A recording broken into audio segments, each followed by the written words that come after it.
Good morning, everybody. Welcome back, everybody. How y'all doing today? We're going to get back into some Long Dark on our 290-day file. We are currently in Hush River Valley. We're going to be mapping Hush River Valley today and doing some exploration and having fun otherwise in Hush River Valley as well. We are in the cave that Sketchy spawns in, and we have killed Sketchy at this point. And the sun has just come up, so what a way to start the day.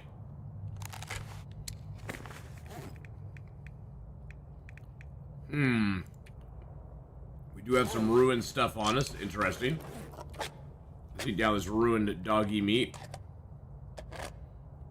Actually, you know what? Let's eat the actual dog meat. Hey, Brian, how's it going? Doing good, man. Doing good. We are a little low on water, so we'll need to get some of that. We have a little bit of fuel on us. Got a book we can burn. Let's just kind of remember where we're at here. And put those pills down, because you can't use those after they're at 0. I found that wool toque. We'll rip that up real quick. Got a little bit of maintenance to do here. And we found that second pair of underwear, or third pair of underwear, which we'll just rip up the cloth.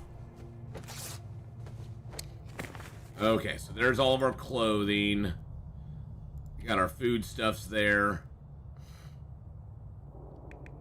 Fish trap and all those lovelies there. Let's go ahead and fill the lantern up. Sharpen up our hatchet. I'm gonna wait till it gets a little lighter out. It's really cold this early in the morning as well, which makes it a little harder to move around outside for very long without freezing our bum off. So we're gonna hold off just a minute until it gets a little warmer out.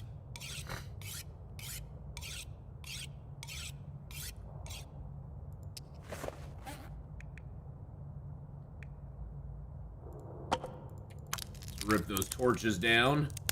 Get rid of those. And we'll get rid of that one too. And last but not least, yeah, okay. Let's go. Now there's usually a wolf out here, which is always fun. Oh, and I forgot there's lots of acorns out here too. That's awesome. It got really foggy while we did that. Okay.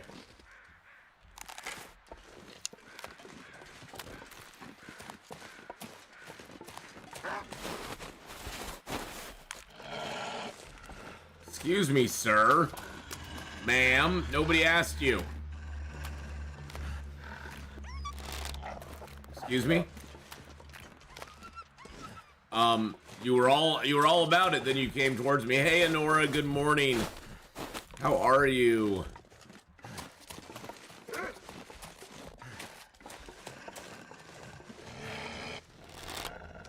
There he comes. Alright. I guess that's some food for us if we want it.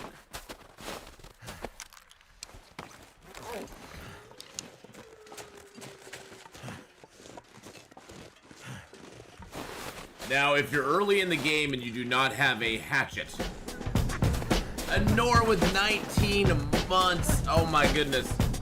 Thank you, Honor, for the 19-month free sub on Twitch. What a way to start the day.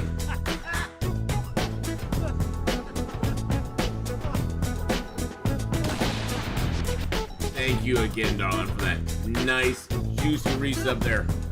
Appreciate that very, very much. Iona just resubscribed for 19 months. Good morning.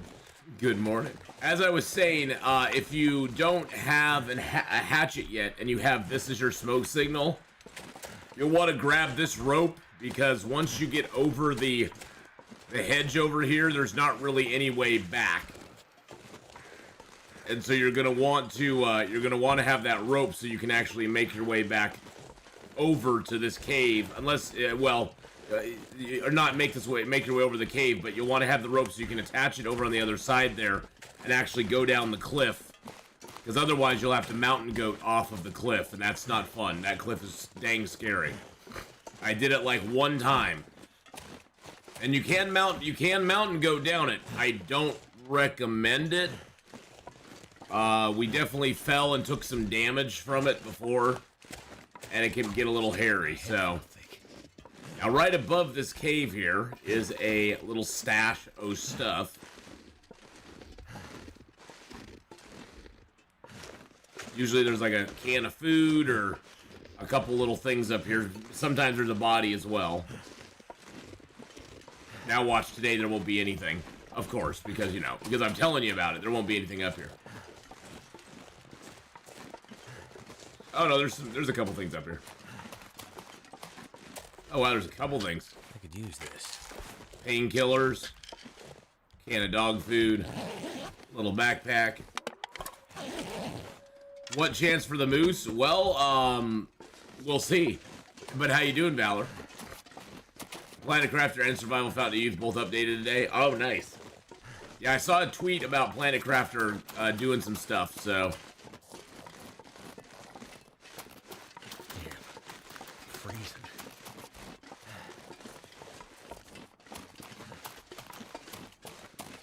Gosh darn this fog, I tell you, man. Well, one thing we could do, I guess, is we could go ahead and just harvest this wolf up and cook a little bit of him here. Hopefully the fog will pass. It's always such a pain in the butt when there's fog and you're trying to do mapping. That's what always seems to happen, though. Whenever you want to map, the fog goes, no. Nice thing about the fog is generally the fog is not gonna, there's not gonna be a lot of wind going, so you can generally build fires when it's foggy out. Come on. But Valor, we have a good chance of the moose. We're gonna see if he's on Monolith Lake or down in the valley. Those are our two options, basically.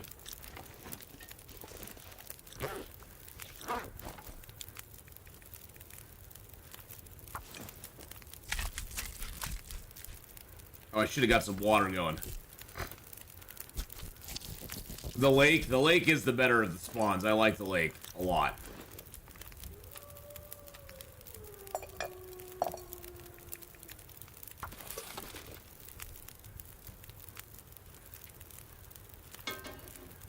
That's weird. It looks bloody in the pan. I mean, we are going to be cooking the wolf up in the pan, but.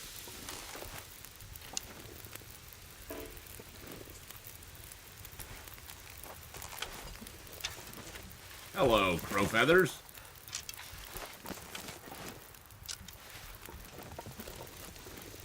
$35 minutes on that.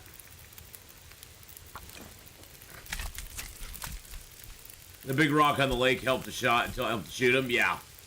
Well, and you can if you take a little bit of a risk, you can get him very close to the cave there.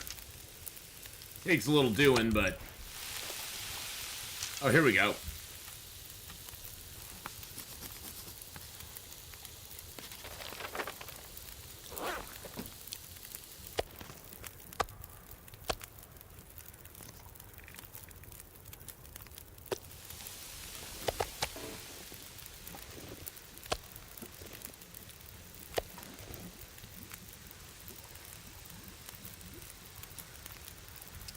We did get we got 6 nuts. Crack a couple of these. Hey, Marlo up north, how you doing? Yes, a wolf barbecue to start the day, Nothing like a little wolf meat in the morning. We came out, as Sugar Rush plays, not much has happened. We came out of the cave. There was a wolf here. We shot him. It was foggy, so I was like, let's cook the wolf up real quick.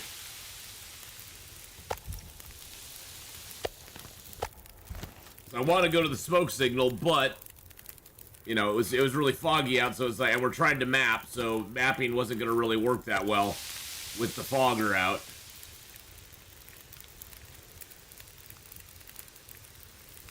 There we go. Yeah, a little wolf meat in the morning never hurt anybody, you know?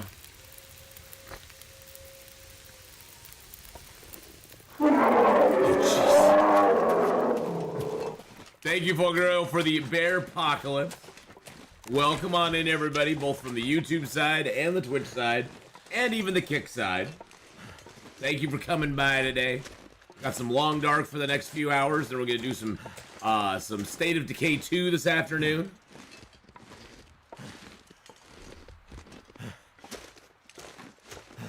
Oh, and Mr. Pyro Ninja, good morning. Also, Valor, just to let you know, I have sort of a hard cutoff date today. I'm going to a thing with my friend this evening, and so I will not be able to attend if there's a meeting. I know we talked about meeting up and chatting about the game and stuff, but I guess I'll need to hear about it from you later on, or maybe you can message me and let me know what happened or whatever, because I will not be able to be there because I have something I need to go to. Oh, you aren't either. Okay, well then I'll put a message on Discord. I saw Hawkeye and Alicia chatting about it a little bit, so I'll put a message on Discord about it. That I will be unable to unfortunately attend. Still trying to get the nerve up to restart State of Decay 2 after losing my group. Well, definitely, you know, I don't know what difficulty you're playing it on, but if you're on Dread or Nightmare or Lethal, those I would play it on a lower difficulty than those, just to kind of get an idea of how the game works, because there is a lot of different factors in the game now than there ever have been before. They added in those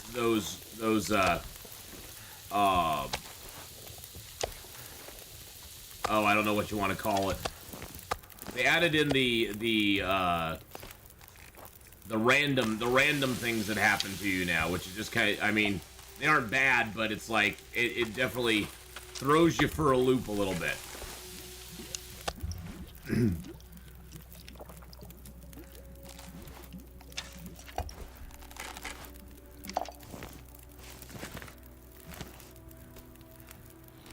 This pack is getting too heavy to carry. Shushaby, Will, shushaby. I guess we can leave a little bit of food here. How overweight am I? Oh, I'm a little bit overweight. First aid. So, I said it to none of those guys, but they showed up anyways. None of those big guys. Oh, the Juggernauts?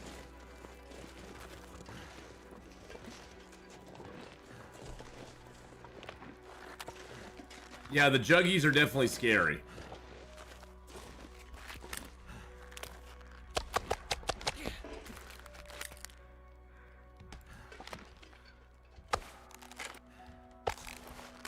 Gonna leave that meat there. What? Why am I? Oh, because I busted my ankle up, didn't I? Yeah, busted up the ankle. There we go.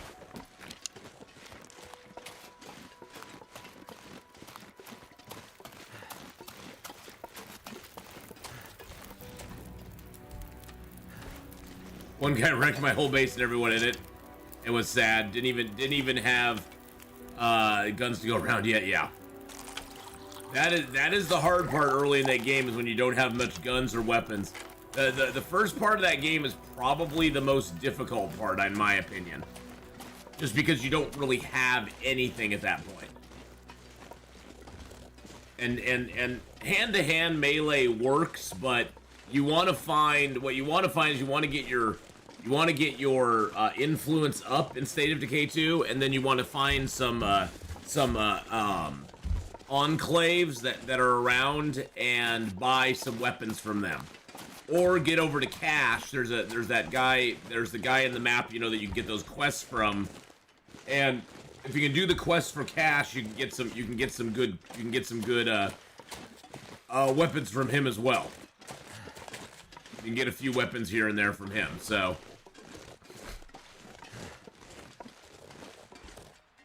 Alright, we got one arrow down temps, which is actually really super nice. How much? Yeah, I do have 2 of those, okay.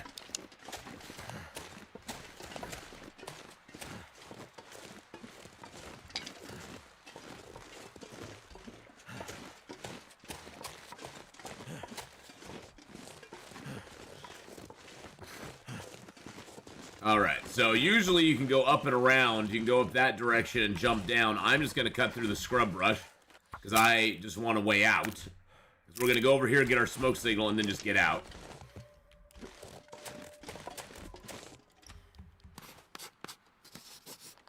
Gonna map here. There we go. Alright, here's some ptarmigans. Do I need ptarmigan fur? Oh, it sounds like they're glitched.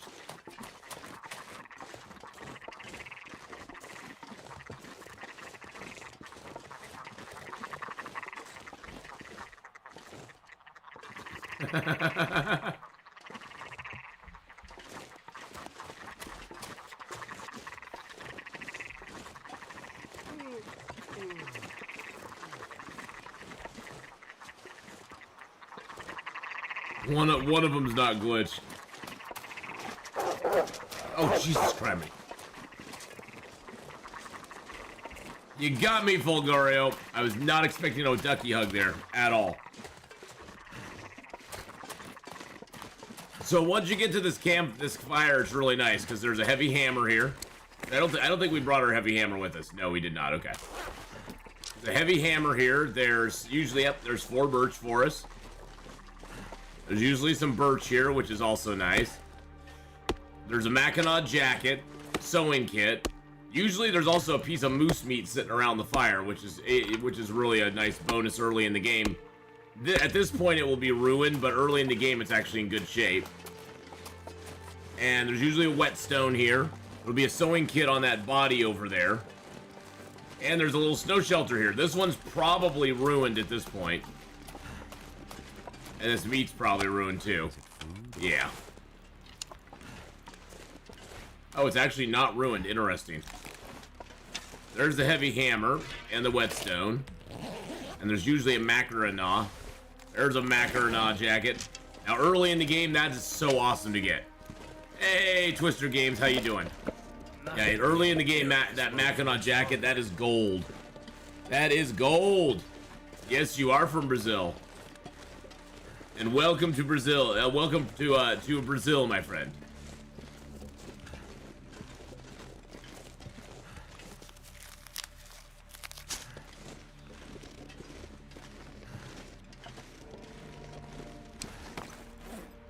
Let's eat down that moose meat real quick. Look at all this ruined food we have. Holy jeez. Wow. That's a lot of ruined stuff. Hello, Stick. Hey, Larry, how you doing?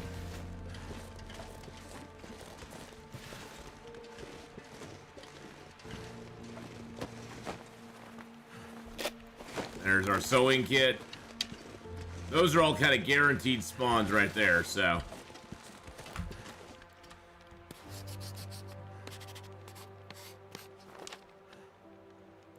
That's a nice little mappy. Now, like I said, if you don't have the hatchet, if it's early in the game, you'll want to grab that rope that's over on the other side there. And then you want to bring it over to here and actually put it down, because otherwise you will not be able to get out of here without mountain goating. We are able to use ruined potatoes and carrots for recipes. Ruined potatoes? No. Which is weird. So what's your favorite place to base out of here in HRV? My favorite place to base out of is this cave right over here by Stairsteps Lake, because it's right close to the exit. The exit's right over here. And so to get out, you just have to walk up this way, around, and then do the little S-curve here and get out. I played Raft. I'll be playing 7 Days to Die, the Wild West mod tomorrow. I've played Raft in the past. I'm not the biggest fan of Raft for a solo player. It's really good, I think, for multiplayer, but for solo, not so much. There's a Memento survival hint that's showing us where we can go. And a piece of leather. But hi, Rusty. How you doing?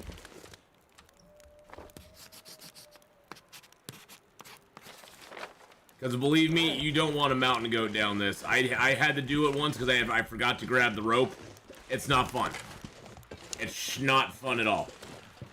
But yes, I really like 7 Days to Die. Slow day today. Yes, it is. So Sugar Rush, we have 290 days, I believe. Yeah, 291 in this run right now. Yeah, we are way overweight. But that's okay. We're just taking it slow and easy. We're gonna go back up to the cave here, chill out for a moment, and then we'll go over to the other cave, the hidden cave. And we'll go over to the bunker, as a matter of fact.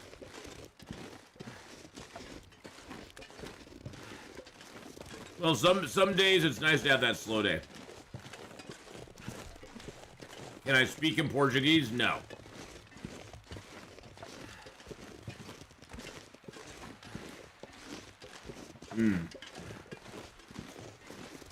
Yeah, we went over this last time you were here, Twister. I don't speak Portuguese. Hey, Louie, how you doing?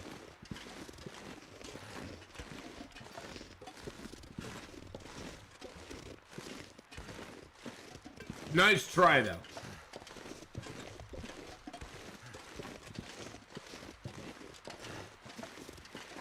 Oh boy, nice and slow walking out.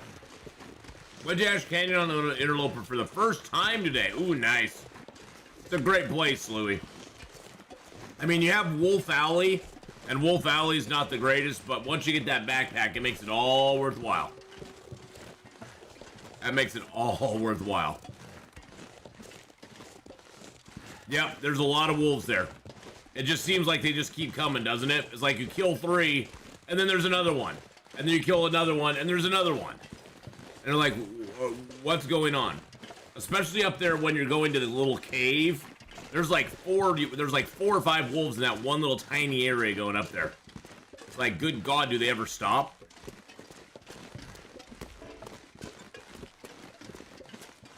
No, I've gone down that sheer cliff face before. I have an axe, I don't have to do that. I have axe body spray, I don't have to.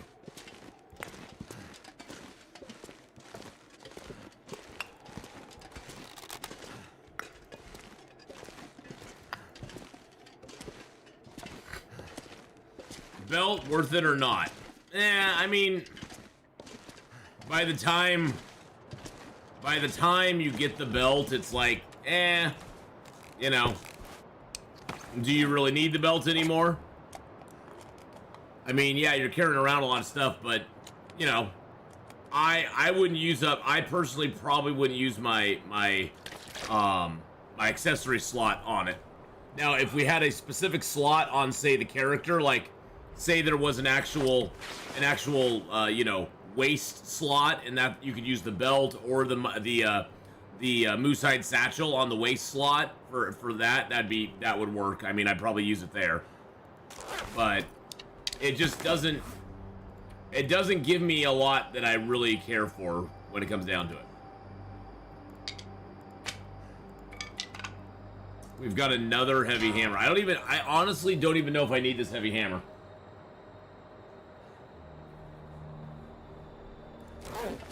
You know, the one thing we can probably drop some of.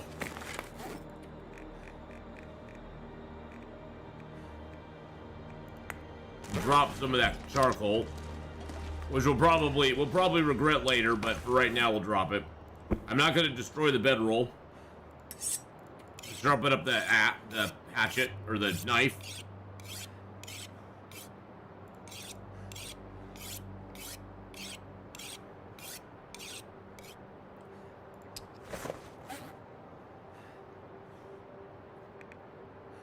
We don't need the can.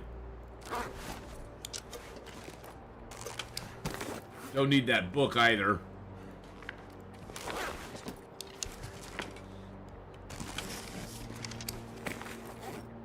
Don't need the sticks. Now we're getting somewhere weight-wise. Oh, we have cedar and fur and all that good stuff on us. Let's crack some nuts, baby.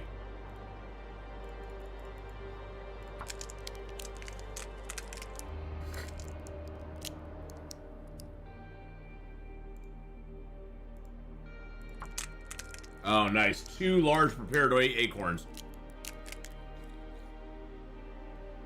So next time we go, we can actually, yeah, we can cook those up, crush them, then we can make 2 more prepper's pies off of that, which is awesome.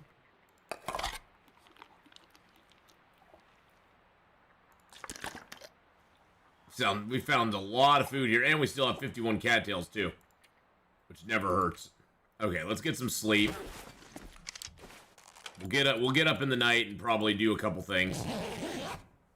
Oh, I forgot to map this cave. Gosh dang it. I meant to map the cave. Son of a biscuit. Your clothes suck, though. It was feeling a nice negative 69 degrees Celsius in a blizzard. Yep, it gets pretty damn cold really quick, Louie. It really does. All this gear is slowing me down.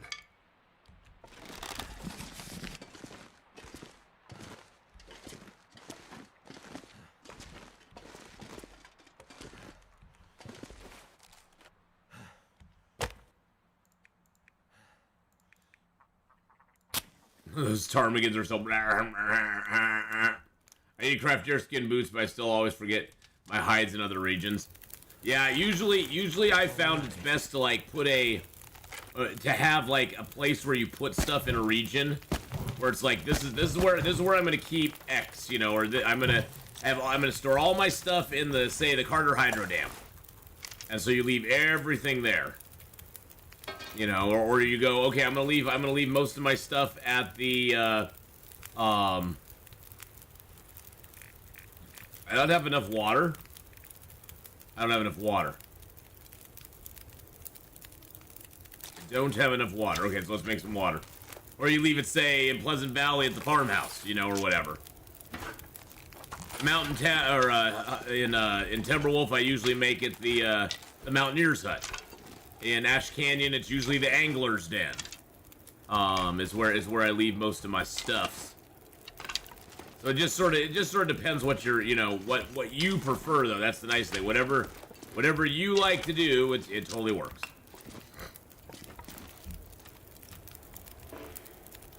Can't map in low visibility conditions. Okay. Fine and dandy. Well, one thing that I found really helps if you do want to remember stuff like that, Louie, is go into this log here and just make notes on day 1. Just make notes on day 1. Be like,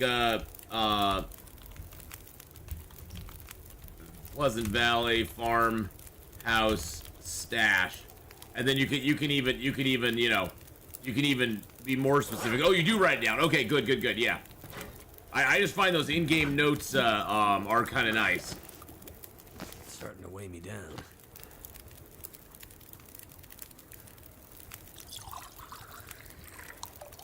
You end up forgetting you want to craft the boots. Okay, well, I get that.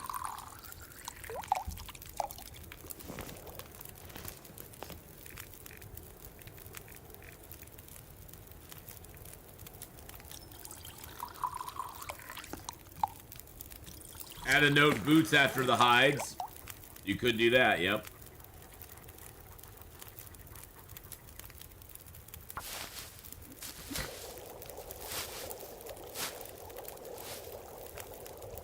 Hey, Chaos Bite with the 10 pounds. Hey, you buddy. Thank you saying hey-us. Hey, Chaos Bite. How you doing, bud? Hope you're having a good day, man. Hope things are going well for you there. I heard there's some snow that's falling over there right now. Is that true? In certain areas. Probably you're like, you're not in my area. Stay safe out there, Chaos Bite.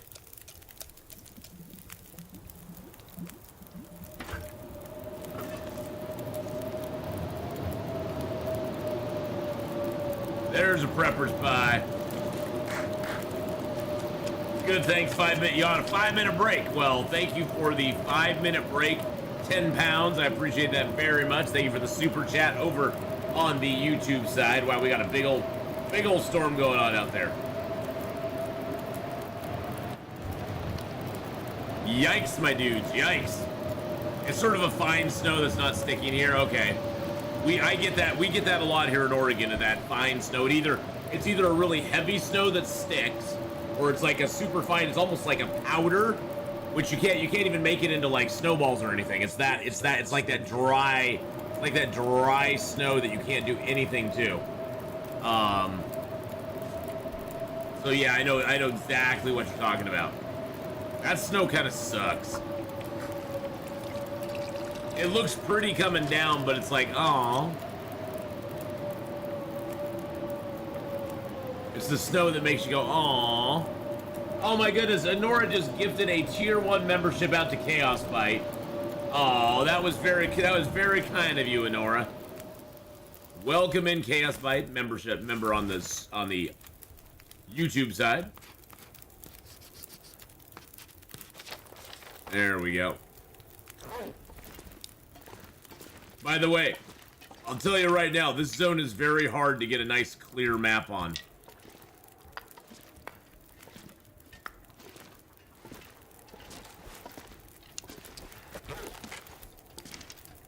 We're gonna grab this pie and eat it real quick. Get a little extra carry weight. Choke down that.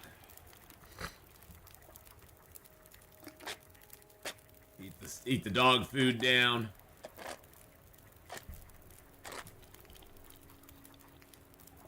Yeah, I don't know if YouTube has a thing where you can see if if you've been gifted a membership, if you can see who gifted it to you. I don't know if they have that function or not. I know Twitch does. You can go into your subscription tab and look at your gifted subs, and it'll actually say, "Hey, so and so gifted you a sub." I'm gonna scare these poor little Tarmigans away. Poor little fellers.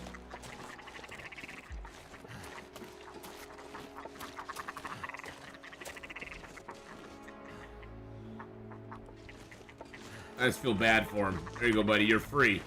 You're free now. You're free. Excuse me, sir. Sir, you're free. Your friends all went away. You can go away now. You can go away. But Atheenon, I'm just waiting for you to shoot me. That's what I am. I'm just doing that. I'm just waiting here. I'm waiting for you to shoot. No! You're free now, my friend. You're free. Feels like a lot of gear.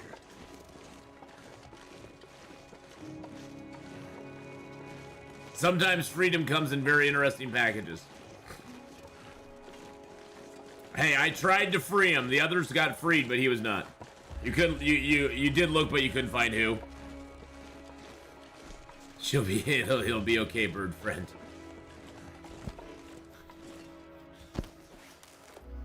But Atheenon shot me. He shot me, folks. It's so sad. I'm so sad. But welcome to Puppetry of the Tarmigan. How you doing, everybody? So, the other day I was out on the wing, and I was flying around, and it was really, really cold. But it wasn't bad. I have this nice feathers on me. We call it Tarmigan down. And, yeah, I was like, I'm like a little raptor. I'm like, and I'm flying through the air trying to, hey, just put me in your backpack. I got tired of the story. It'll be okay, bird friend. Shh. It'll be okay. Everything's gonna be all right. It's all gonna be okay, Mr. Birdie friend. Tarmigan, get down. Woo! Tarmigan's doing a little dance. Stop me. The Canadian 830816. Thank you so much for the follow. Thank you so much for that there. Appreciate the dance. Yeah, let's get going. Let's go.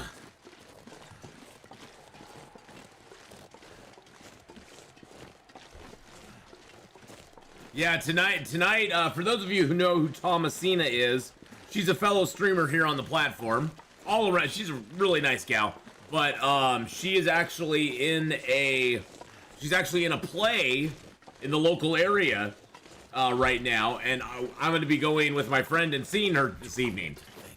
So that should be fun. I actually get to go see her in real life. So, welcome in, Canadian. How are you?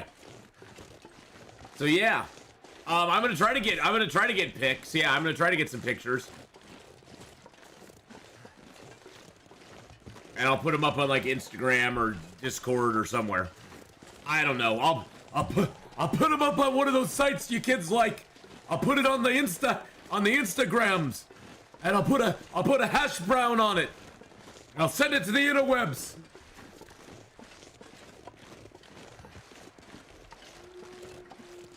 Tell her we're all behind her. I will do that. Yeah, Thomasina, she's a lovely young lady. Yeah, let's eat that. Yum yums. The Instatubes, the Flick Talks, yes. The Flickety Flops. I'll tweeter it out. I'll give it a tweeter. Yeah, I figured that guy would not have much meat on him. Sort of figures. Sort of figures.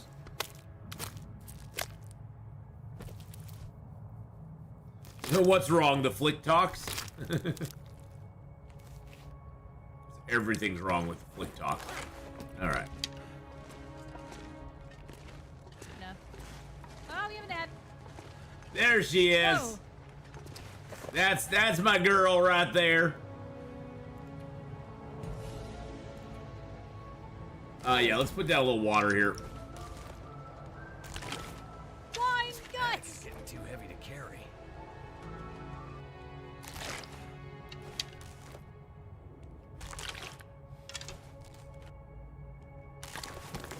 There we go. And we'll drop that outside. Let's eat a little cattail. Eat a little tail. Mm-hmm. We could make ptarmigan pies. We do have enough to make ptarmigan pies. It's not that there's worse ideas than doing that, because those will give me 3 extra carry weight for a while. That was on Thomasina's stream. X-Files was really good there for a few seasons. First few seasons of X-Files were just lovely stuff. But how you doing, Corn Dog? Hope you're having a good day. All right, we're gonna get up to the other cave up here. We got warmed up. We're good to go. Yeah, you know, when it was just like, see, that's the thing is like, shows like that were like, I really like the Monster of the Week shows. That's the thing I loved about Supernatural when it was first out. Was like Monster of the Week. You never knew what they're going to be fighting. It could be a Wendigo one week, some ghost, or, you know, vengeful spirit another week. You know, it was really good. And yes, there was sort of an overarching theme to Supernatural, but at the same time, when it got to the point where the entire season was about a certain, you know, story through the entire season, I just kind of lost interest. That kind of show for me works best when it's like Monster of the Week. For me anyway. I mean, I know a lot of people like the, you know, I like those standalone episodes better than the overarching stuff. Same thing for Doctor Who. I like the standalones or the two-parters way more than overarching, you know, this is the whole story for the entire season type thing.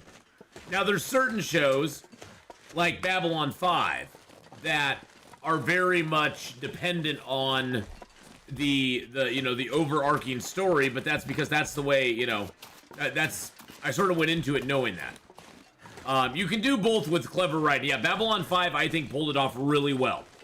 There was this overarching narrative that went through it all. There was a lot of good stuff in the middle of it. For me, Supernatural was best when it was kind of like the old A-Team Knight Rider style, where you had your story, you had your self-contained story, and it didn't matter. It didn't really have a time frame when it was taking place or anything. I liked it best when it was that. But you're right, Thrift. You can do it with clever writing. It is a tough thing to pull it off, though. And honestly, most writers can't pull it off. Most writers can pull it off. They have that overarching story, and then any standalone episodes that's in there, it's kind of a, oh, we didn't have it, we just needed another, it's a filler. It's a filler episode. It has no meaning on anything else. It doesn't have any, and it doesn't have anything that, you know, that impacts the rest of the story. Which unfortunately is kind of sad, because I like those standalones if they actually are, like, interesting and good. It's cold in Madeira. Yeah, it's like, what is it today? It's 42 and mostly cloudy. It's supposed to get up to 48 today here in Oregon, so it's nice and warm here. And it's been rainy too for a while. Now I think you can actually,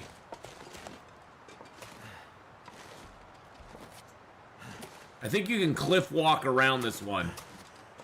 I'm pretty sure. Yep. So if you want to get over to this early, you can. You just can't get back. You have to hack through the scrub brush to get back. There we go. Yeah, exactly, Thrift. But like you said, it takes a talent to do that.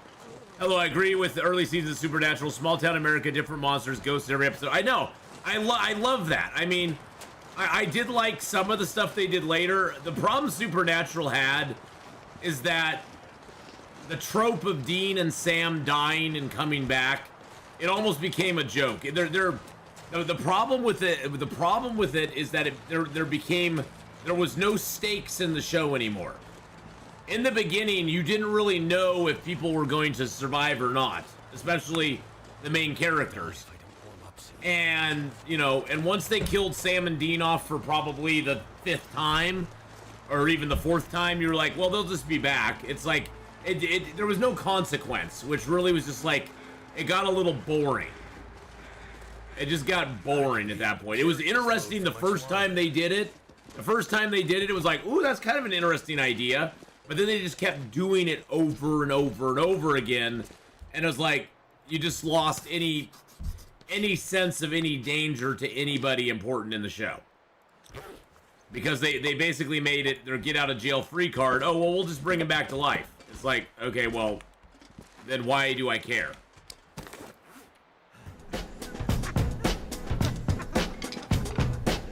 Woo! Tech Warrior with the 18-month. I would have to say Crawley's my favorite character in that show. I love Crawley's character. The devil at the crossroads, baby. That's a great episode, by the way. Tech Warrior, thank you for that 18. But yeah, the guy who played Crawley also played Badger in Firefly. Subscribed for 18 months. And he is he's an amazing actor. What's up, bud? What's up, Tech Warrior? Yeah, you know, Warehouse 13 was pretty well done. Overall, I mean, I had a few problems with it in certain areas, but overall, I thought Warehouse 13 was pretty well done. I loved Micah and what was the dude's name in that? But I love their kind of interaction. It was sort of that, and I love that they never really made them They never made them romantically involved. I love that it was kind of the brother sister. It's almost like the older sister with a younger brother type dynamic. Latimer, yes, Latimer. I love that dynamic they had where, I mean, that's something I really would love to see in more shows, because I really get tired of the trope that, oh, if you have a female and a male lead, they eventually have to fall in love. It's like, why? Why can't they just be like mates and be co-workers, and why do you have to fall into that trope? I mean, it's like, okay, I get it, but it's like they kind of always ham up that will they, won't they thing. They either drag it out for too long or they throw them together too quick, and either way, it's unsatisfying. They did that with Bones. They did that with Castle. So both of those shows, I think, suffered once the main characters got involved. I just lost most of my interest at that point. You know, it's like, yeah, Bones just got so awkward after they got married and started having a relationship and everything. I loved it when I loved how they just played off each other. So, hey, I'm afraid I made a mistake when I recommended the overturned Origin Stellaris. Turns out there's 2 Origins on that DLC, and the most narrative is the Knights of the Toxic God. Hey, you know, Redcap, we will just have to do another run with Knights of the Toxic God. What do you think about that? I mean, I know you'll be disappointed. I know you'll be like, no, I don't want to see any more Toxoid runs ever. No. So, yes, we'll have to do Knights of the Toxic God then afterwards. I know, I knew you'd be disappointed. I knew you'd be like, man, I don't ever want to have you touch that ever again. Knock it off. Just leave it alone. I knew that's how you'd be. But I figured I'd just throw it out there, you know. Alright, so there's a little plane crash up here. Couple suitcases. What a shame. The poor children. The poor children, what'll they do? It's such a shame.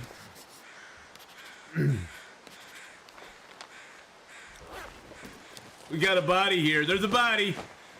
I think he even has. Does he have captain shoulders on? He does. We got little captain shoulders on. Captain shoulders.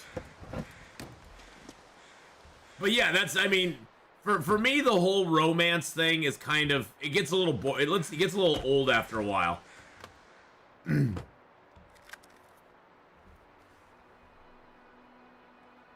I don't think I've ever found a stim here in this airplane.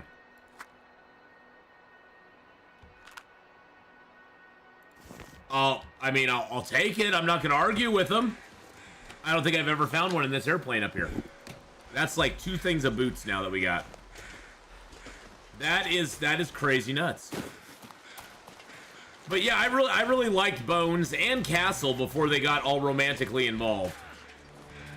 After that, I found they just wrote too many stories about, oh, you know, what's her name, and you know, she gets kidnapped and he has to go save her, or he gets kidnapped and she has to go save him because they love each other so much. It's like, okay. This time it's personal. So this is where the hatch is in this zone.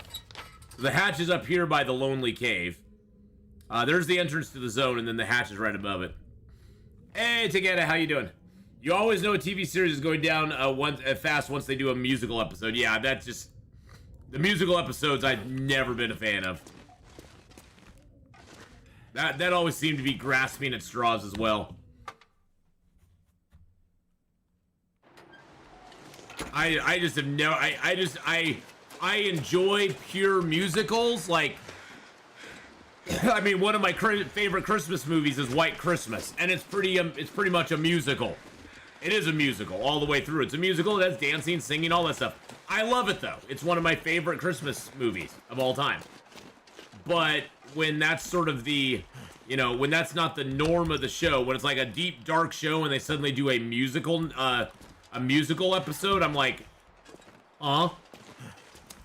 excuse me, a baking powder? Yeah, if it's a musical show, I mean, I used to love watching Fame. Back when that was out. Well, I'm showing my age. So there was a show back in the 80s called Fame.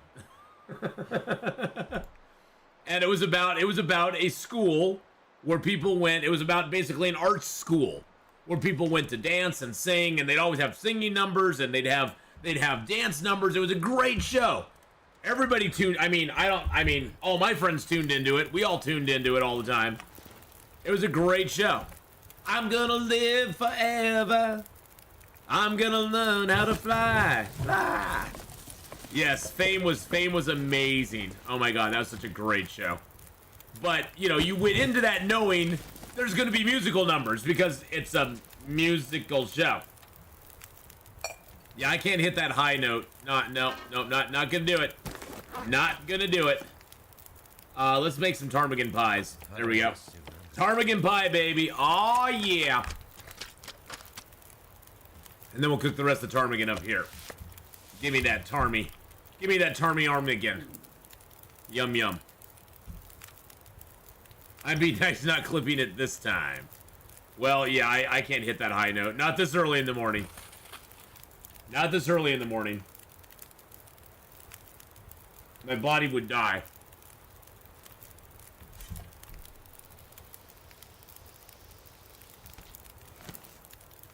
Fame was a fun show, Chaos Bite.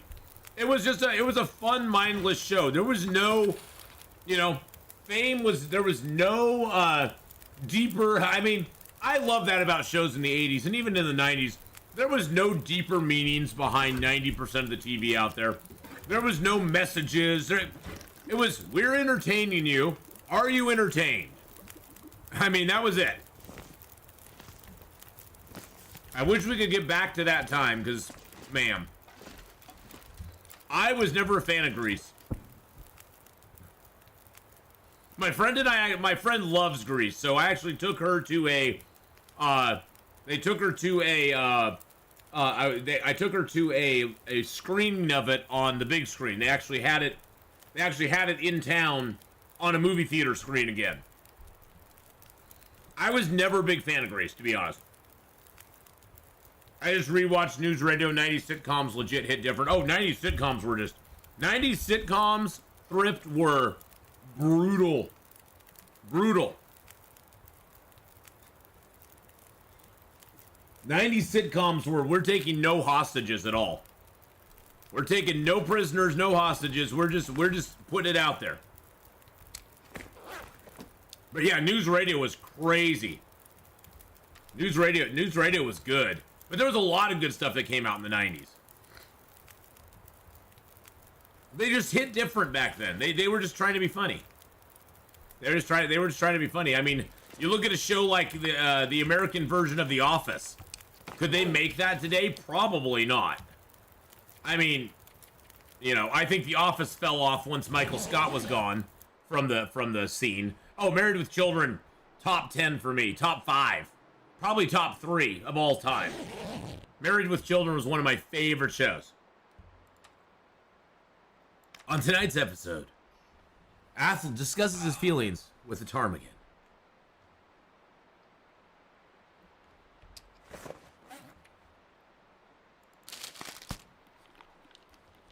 Olivia Newton-John or Michelle Pfeiffer? See, I don't know. I mean, Michelle Pfeiffer is just not my type, I guess. I never was like, I was never big into Michelle Pfeiffer. I don't know. I mean, I admit she's a pretty woman, but just not my type. You know how you have your type, and you're just like, yeah, you can admit she's a beautiful woman, but at the same time, you're like, I've never looked at Michelle Pfeiffer and gone, wow. Hello, nurse. That's just never happened. Oh God, Chaos Bite. My best friend, her mom loves Columbo. I think every time I walk into her mom's house, she's watching Columbo. I swear to God. I think she's got that on loop. See, I never liked Batman 2, so I never liked that movie. I thought it was a little bit of I thought that movie was a little bit of villain puke all over the place. It was trying too much. Batman movies Batman movies don't work when they have multiple villains competing for the stage, in my opinion. That's why I didn't even, I mean, I know this is a hot take, but I was not, I think Heath Ledger did a great job as the Joker, but I was not a huge fan of the direction the Dark Knight movie took. That should have been a Heath Ledger Joker movie.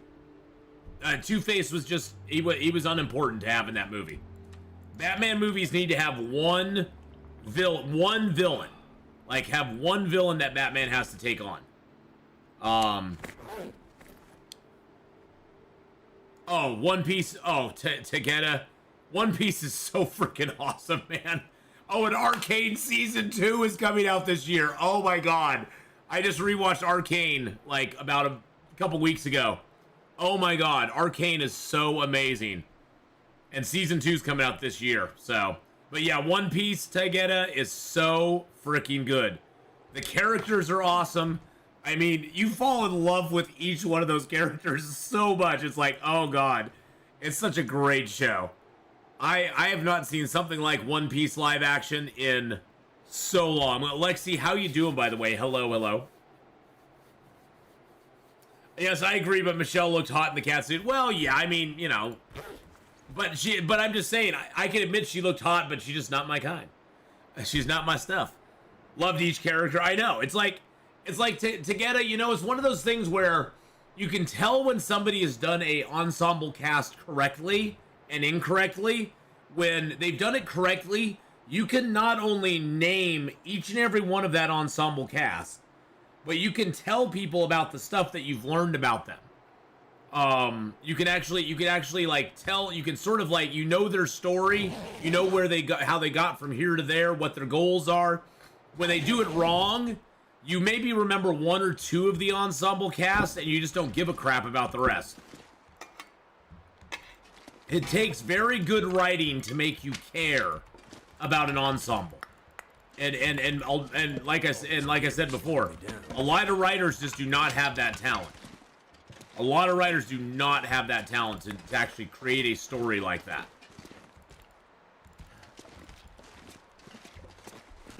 Which Charlie's Angels original cast was the hottest? Farrah Fawcett. See, I just go there, Farrah Fawcett. Boom, Farrah Fawcett. Final answer, Farrah Fawcett. Who actually, I think, didn't Farrah Fawcett die the same day that Chester Bennington did?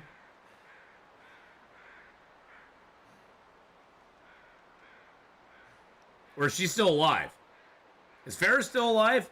One of them died the same. I think it was one of the Charlie's Angels died on the same day that Chester Bennington did. Oh, Farrah. Farrah.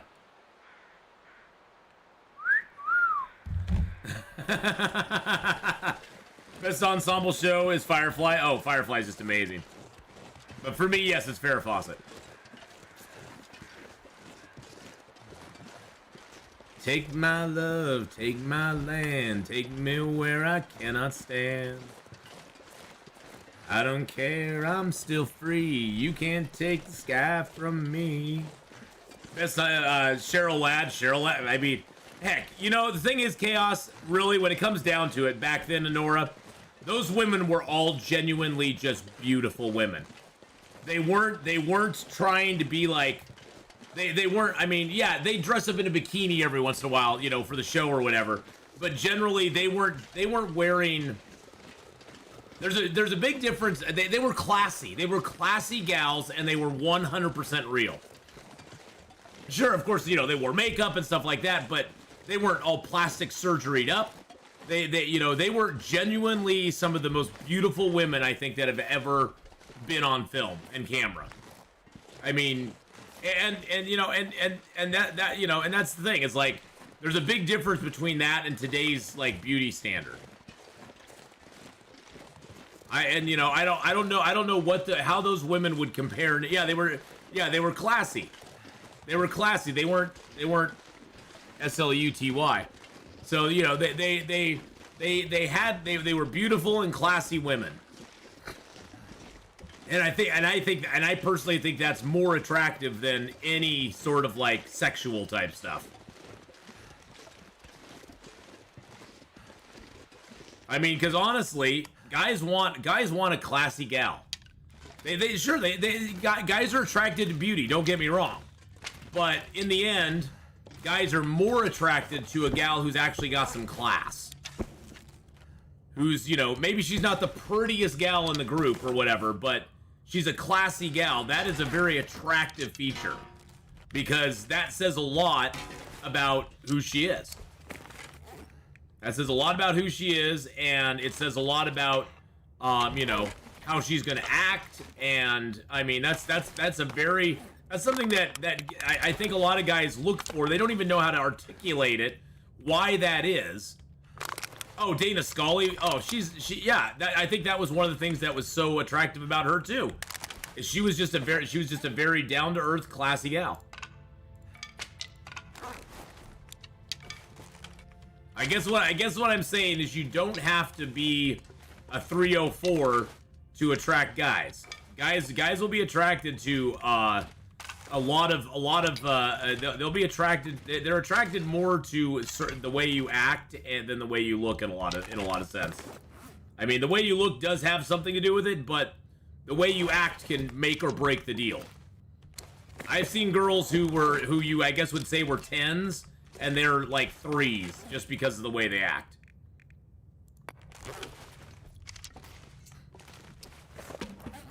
And the same goes for guys too. I mean, there's guys who women may think are really super attractive, but they're not, you know, they aren't desirable. There's a difference between being attractive and being desirable, I guess. I guess that's a good way of saying it. There's a huge difference between being attractive and being desirable. And those gals back then were very desirable just because of the way they acted, the way they looked, the way they conducted themselves. And they were just very classy gals. Oh, I have two pairs of boots. Let's drop these boots here. I'm not gonna rip these apart right now. Wow, I was wondering, why am I so damn heavy? Well, it's probably because I'm carrying 2 1-kilo boots.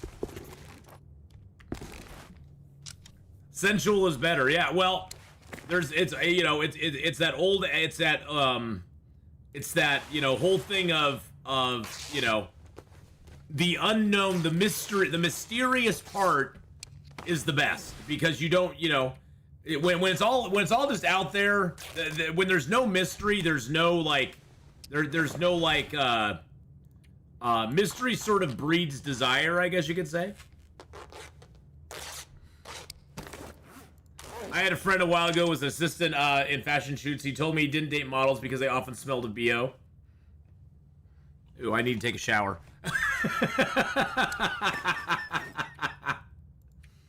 Heyo.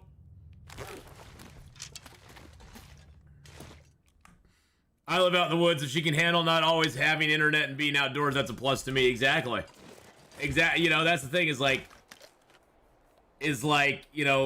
I personally find down to earth people more attractive than kind of like, and everybody's got their own attraction triggers as well.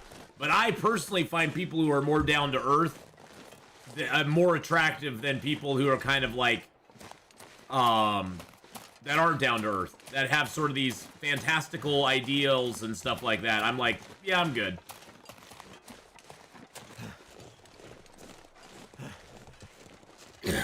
Well, you know what? Red Cap, I'm very blessed that I was never popular when I was younger, because I think popular people, it's kind of a blessing and a curse at the same time, because popular people, especially when you're younger in high school, a lot of times they'll peak in high school. They'll peak in high school, and that's the best they ever get. Not only that, but a lot of times, like you're saying, they're never forced to grow a personality because everybody's always flocking around them, telling them how great they are. Which I think can kind of be detrimental to people. Because when you're constantly having smoke blowing up your butt, you don't tend to look at the world and be like, I need to make an effort.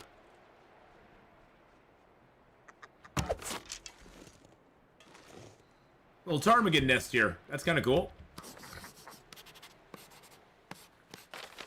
Well, there's different kinds of popularity. That's another thing too. Is like, I'm not necessarily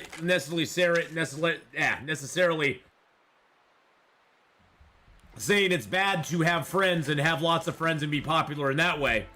I'm saying you know the popular kid that you had in your school, the one that just you were always confused by. You're like, why does everybody like this guy? He doesn't seem that interesting. But he was just either a really good-looking guy or a really attractive girl, and all the girls were swooning over him. All the guys were trying to get her number and date her. You know the person I'm talking about. Those people, unfortunately, they have a very big benefit early on, but I almost think it kind of harms them later in life, because that popularity is, you get out into the real world, and nobody cares. There's 100, there's 1,000 like you when you get out in the real world.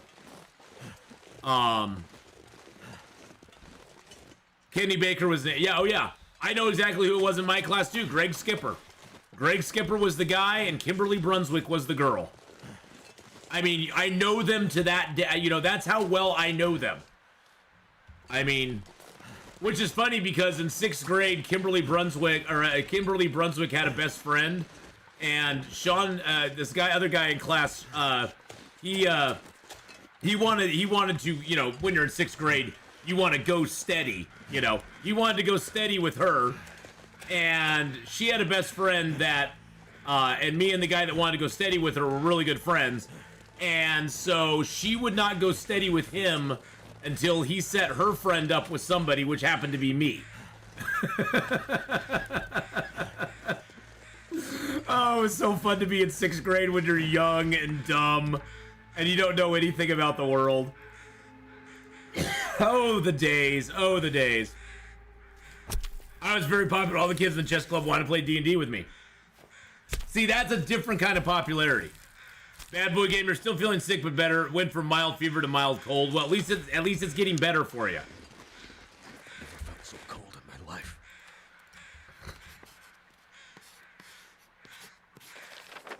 There we go. Okay. So yeah, you know, it's one of those things where you always know who the popular people were. You know the ones I'm talking about. And that's not saying they're horrible people or anything. I just thank God I was never one of them, because from what I've seen in life, it doesn't always mean success. It doesn't always mean you're going to be good. It has no indicator on your social life when you're young. It has no indicator on what you're going to do in life. It just doesn't. Once you get out of high school, nobody gives a crap anymore. They really don't. And some people, unfortunately, hang on to it for way too long after their I feel bad when people go, yeah, high school was my best time of my life. It's like, oh, that almost makes me sad for them in a way, because it's like, oh, damn, man. You almost feel like going, oh, man, I'm so sorry. Because honestly, the best times of my life never hit until I was in my 30s, really. I don't think they did anyway. I think stuff has just gotten better over the years. Hey, there's a maple up here. And look at all these acorns, baby. Oh, yeah. This is what I'm talking about right here. And of course, as always, I'm talking in generalities. There will always be exceptions to the rule. You have to realize that the saying, the exception makes the rule. It's an exception because the rule stands, and those outliers are not the norm, they are the exception. By definition, it makes it an exception, so.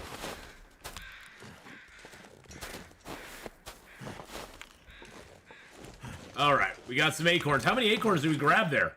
Oh wow, we grabbed like 13 acorns. That's awesome possum sauce. Ooh, will we get the Polaroid here by the body? Maybe. Maybe. Yeah, I peaked when I was 17. Does sound a little sad when you say it out loud.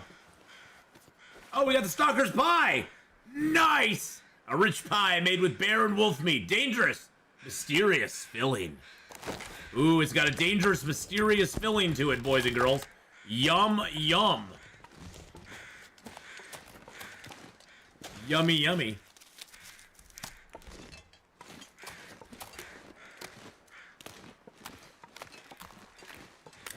But I hope you get well, Bad Boy Gamer. I was really sick there for a week in January as well.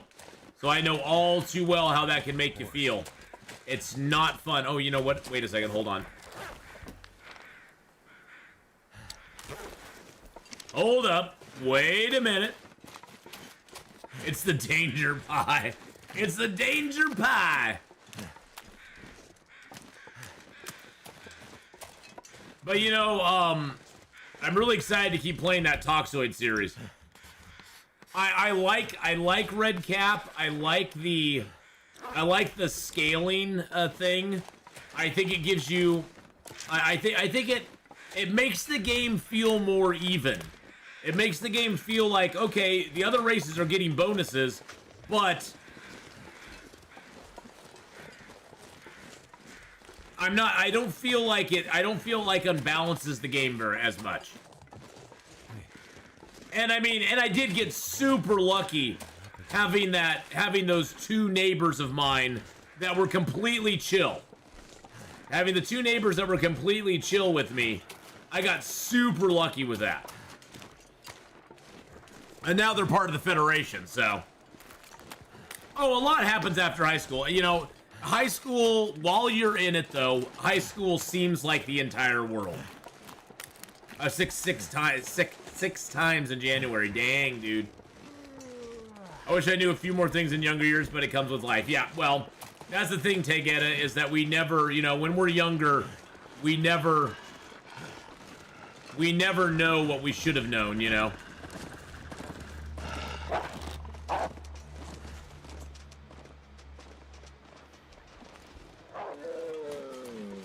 Well, thank you. Thank you, Mr. Wolfie.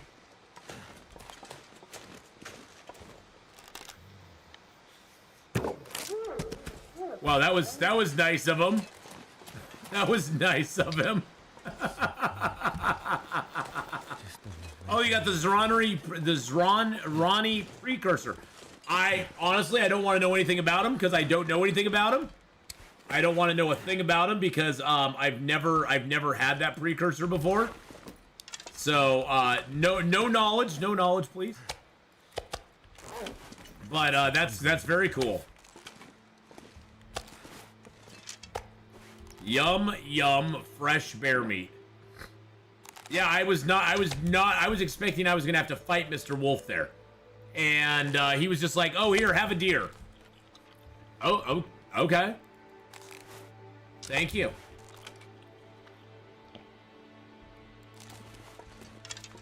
He was like, oh dear.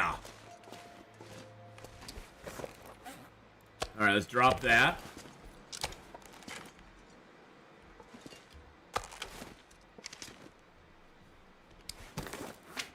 Well, for me, Justin, I was pretty antisocial. I always had social anxiety in high school, which always made me just like, I never did a lot of activities in high school because I didn't like being around lots of people. So I kind of bailed on that, and I just was like, yeah, no, I'm good. I was a little bit socially stunted. Is the best way to put it. I was a little socially stunted, so I had a friend or two. I'm like Zoro. I'm like Zoro in One Piece. I had a friend.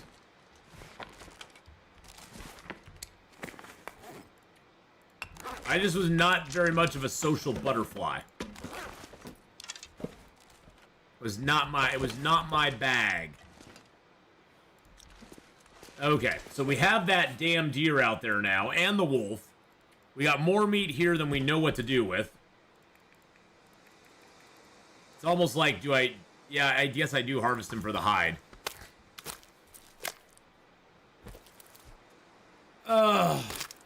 Just did my own thing in high school, wasn't part of a group, but wasn't excluded from them either. Yeah, I was pretty much the same. I was never excluded from any groups. I had pretty much acceptance or friends in pretty much most of the groups. I'd say the people I was probably the best friends with were kind of the hippie stoners back then. You remember back in the 80s, it was kind of cool, you know, tie-dye was in. The hippie stoners were kind of a cool thing. And I was kind of friends with those guys. That was sort of my crew that I hung with. At least at school. I didn't really hang with them outside of school, but at least at school I just kind of hung around with them and had fun. Look for shelter. It's gonna get dark soon. Gotta look for shelter. Let's drop some of these cattails here. There we go.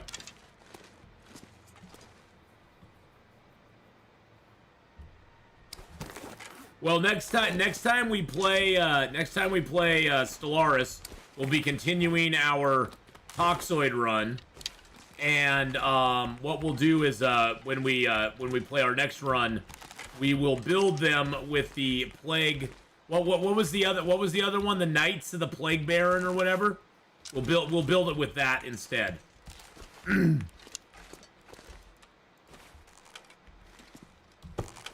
Yeah, I kept wondering when you were asking about the story. I was like, I'm not seeing really any story here. There's nothing. Knights of the Toxic God. That's it. Thank you. Oh, the Plague Baron are who we are. And we, you know, Red Cap, I sort of like the race we have. I'm almost thinking of, like, just modifying the race that I have right now and making them into that. Because I actually kind of like them. I like some of their other things that they have going on, but, well, we'll have to see. I'm still waiting until I get some of the DLCs to play again. You don't need, I mean, that's the thing with Stellaris, you don't need the DLCs to play. There's so much in that game. I think the DLCs help quite a bit. I think the DLCs do help, but you don't need them. D&D is next Thursday, and it will only be, as far as I can tell, I've looked into it a little bit more, Justin. As far as I can tell, I can only really stream it on Twitch. It's too much for my computer to try to pump it out into multiple platforms and run all the background stuff, and it just overwhelms my computer, and it doesn't it just doesn't run. I can't get any sort of frame rates or anything on the other channels, unfortunately. If Ath made a multiplayer, we could play with all the DLCs. Oh, so only one person in the multiplayer has to have the DLCs. That's interesting. I didn't know that. I'm gonna drop that, and that. These are my emergency foods if I need them. You like multiplayer less than me? Yeah, I'm not a big fan of multiplayer stuff. Well, I like multiplayer in my personal life. When I'm playing stuff by myself, I'm a total fan of multiplayer. When I'm playing with when I'm streaming, it's not my favorite just because there's too much going on. And my little lizard brain can't handle it all. Other players only need the base game in that. Oh, interesting. Okay. I did not realize that.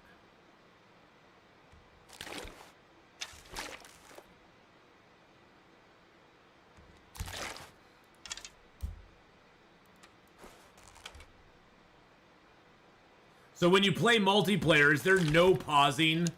Is there no pausing the is there no pausing the game at all? Will you drop the link to the Twitch feed for the D&D game?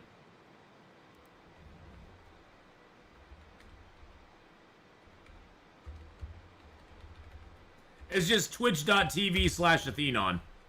I will put the the day of, I will go ahead and just put the link into, I'll do that. The host can pause, but no one else. Okay. All right, we got Mr. Deer out here, who's now frozen, with Mr. Wolf.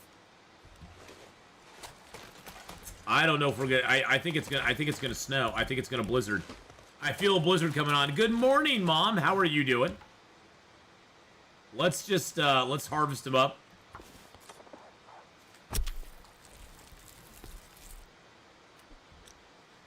Still got 35 minutes left. We're gonna go get warmed up.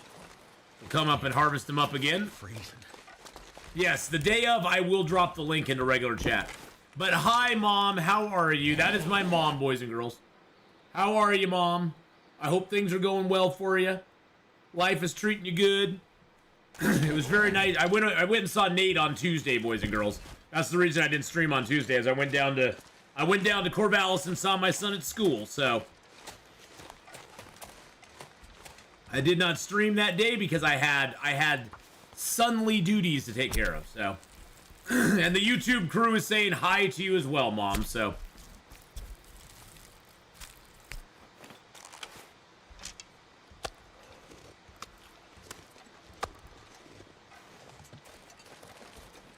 Tell mom hi from the kids table over here. But yes, my mom is in chat, boys and girls, so be nice. I don't have to say that because you all are always nice, so. It's a little bit different weather today outside, isn't it, Mom? It's been so nice the last few days. It's a little bit of a shocker out. It's a little bit cooler and overcast out there today. Oh, look at that. We got 3 prepared acorns we can do now. Yes. I love getting these prepared acorns. It's so nice. Because then we can make prepper's pies. All we need now is burdock root. We got 4 prepper's pies right now. 4 prepper's pie is literally 100% health. I'll be hungry later. Yeah, I don't know if I'll be that hungry later, but that's one thing also I love about this zone. Wildlife is very abundant in this zone. You can get hides and guts for a long time in this zone and never have a problem with it. I need to drop something. All right, Chaos, have a great one. Thank you again for the super chat, my friend. Have a wonderful rest of your day. Hopefully the snow is not too much. It'll be fine. It's 40 here in northern Maine. It's crazy. Yeah, it's what, 40? It's supposed to get up to 48 here today in Oregon, so that's nuts too. Woo! Hadrian put out a new Crusader Kings 3 video. For any of you who don't know who Hadrian is, Hadrian's an awesome all-around guy. He's been doing a bunch of stuff on YouTube lately. Today he just put out another Crusader Kings 3 video, which is awesome possum sauce. Right now we have several videos that are going up on YouTube on a daily basis, by the way. For those over on the YouTube side, we have our Civilization 6 run, our Hadrian Apocalypse run, going on YouTube right now. Over the last week or so, I've recorded some Dyson Sphere. I stopped playing Dyson Sphere on channel because I was getting copyright issues with it. So I went ahead and I decided just to do it as a YouTube thing. And so Dyson Sphere is going to start going up in the mornings. One went up today. And then during the weekdays, there'll be ones going up in the morning at about 8 a.m. Pacific, which is like 11 Eastern. And we also have the Civilization 6 series that's going up at 3 Pacific, which is 6 Eastern. And then right now as well, we had a very long session of Stellaris on Monday, so I broke those up into smaller segments, and I'm putting those up for the rest of the week. Two a day, basically. So there's those going up as well. So there's a lot of stuff going on YouTube right now. I'm doing well. Sun is shining here, and it's always pleasant. Hi to everybody. What's the group on YouTube? Hi to them also. Enjoy the day. So I've been live streaming, Mom, since the beginning of last year. I've been live streaming not only here on Twitch, but also over on YouTube. It used to be that you couldn't do that. If you were a partner on Twitch, that part of the partner agreement was that they were the exclusive platform that you could stream on. I have never had any copyright issues with Stellaris ever. Zero, zip, none. I always have a copyright issue with the first episode of Civilization 6 because that intro music is always copyrighted, and I'm just like, I don't care, whatever. And then Dyson Sphere, I was having copyright issues as well. I actually went as far as to track down the video that was copywriting it. I left a message on the video because the video that's copywriting it specifically says on it, you know, hey, you know, this is free use for anybody who wants to use it in their video games, background music, whatever, no problem at all. And so I tried to fight the copyright, and it got denied. They said nope, it's copyrighted. And so I left a message on the guy's video, and I, you know, just to be like, hey, just so everybody knows, if you play this game, you play Dyson Sphere, and you want to record it for later, you better turn off the, oh, it got resolved. Oh, that's nice. Okay, so the copyright got resolved. Because yeah, it basically made my Dyson Sphere stuff ineligible for any sort of monetization on YouTube. And I couldn't even just mute the music. But I just fought it yesterday, and it's already been resolved and monetized again. That's nice.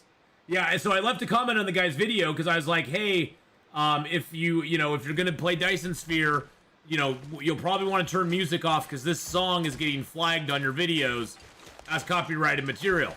And the good news is that I'll hand it to the guy who owns that, piece of music. He actually responded back to me, and he said, hey, I'm really sorry about this. I'm trying to get it whitelisted right now so there won't be any problems with it.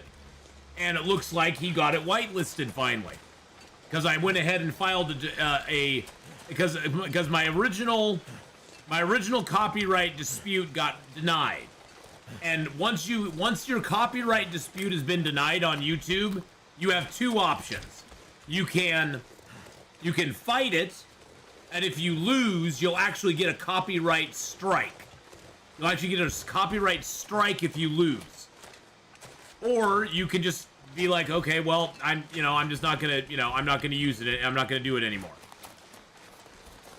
So it actually got resolved because I did that yesterday briefly. I took about 20 minutes, sat down and wrote out a big, huge thing for it. And it looks like it actually got resolved. Ooh! Who's that sniper? Who's that sniper? Sniper no sniping. And so it actually got resolved, and it's been released, so good news. I'm gonna have to message the guy back today and say, hey, thanks so much for getting everything figured out. I find most people are pretty reasonable. It kind of disappointed me when it first happened, but the guy actually responded on YouTube and said, hey, try it again. Hopefully it's been whitelisted by now. So I was like, okay. And honestly, as a YouTuber, I've learned to understand that a lot of times the copyrights that are being disputed, it's not necessarily the artist that is doing it. It's not like he's sitting there on his channel scanning through videos and going, ooh, I'm gonna copyright strike this. I'm gonna copyright strike that. It's usually a third party that's trying to make money. How much warmth is my clothing? 29 plus 29 degrees with a plus 13 windproof. So right now it's only -3 out here, which is fabulous. Oh, and then it's a blizzard. And a blizzard. I'm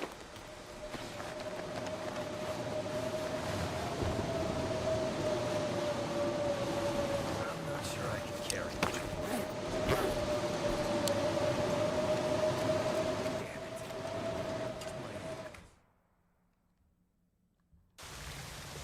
Well, Louis, I get some, there's different ways of playing, but I generally try to get the warmest clothes I possibly can. And so generally my late game layout pretty much looks like this all the time. I'll have the double bearskin coats, I'll have the double thin wool sweaters, the double underwear, the double socks, because that's just normal. Then I'll have rabbit skin gloves, maybe a rabbit skin hat if I don't find an aviator cap, and a wool toque. I'll have deerskin pants and boots. I'll have the combat pants underneath, and then I'll always try to make a piece of improved insulation. And that usually, if I have all of these repaired, I can have up to 31 degree warmth bonus. 31 degrees. Oh, look at this ravaged deer right here. Oh, that's so sad. It's so sad. There's a ravaged deer right here. It's so sad. Gotta wear the wool toque. Yes, you always have to wear the wool toque.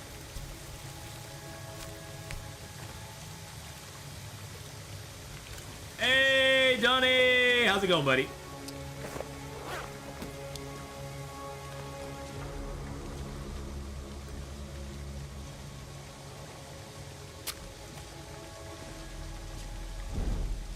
You haven't killed any bears yet? Why not? There used to be a cache that was up here. They now have moved that cache to a different spot. it moved that cache to different spots. Sometimes it'll be over here. Today we just got beef jerky. Sometimes it'll be up there. And then the other times it'll be down this corridor here. There it is. Hey, I'm doing great. I'm doing great. What have we here?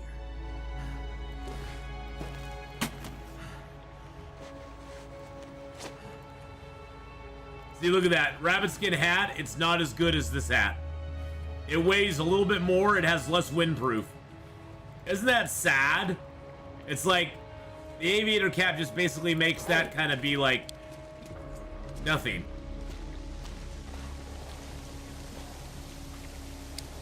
Which makes me kind of sad. It does. Too much stuff to carry. Now there's a little trick here. I don't want to relight my torch. You can carry your torch through the waterfall on your cursor. Put it down on the other side and then just pick it back up again. Hey, they've left that in the game for how long? I mean, I'm not gonna complain about it. Well, the thing with the rabbit hat, it's one more rabbit skin that I don't have to worry about now. It's one more rabbit skin I don't have to worry about. So unfortunately, yeah, the rabbit hat's become kind of obsolete. It's a little on the obsolete side, which is kind of sad. Sometimes there'll be a body over here, or a backpack up here. Nope. It used to be that you could find a gun in this cave. Used to be. You can't anymore, but it used to be you could find a revolver in this cave sometimes. There used to be a body that would be up here that would have a revolver on it or near it, and some bullets as well. Very rarely. Oh, actually, no, that was at the smoke signal. You'd find the bullets in this cave. Yeah, it used to be you could find the revolver at the smoke signal very rarely, and then there'd be a body in here that would have like 3 or 4 shells on it. Gotta go. But they took that away from us because they don't like us. Gonna make a little fire here real quick.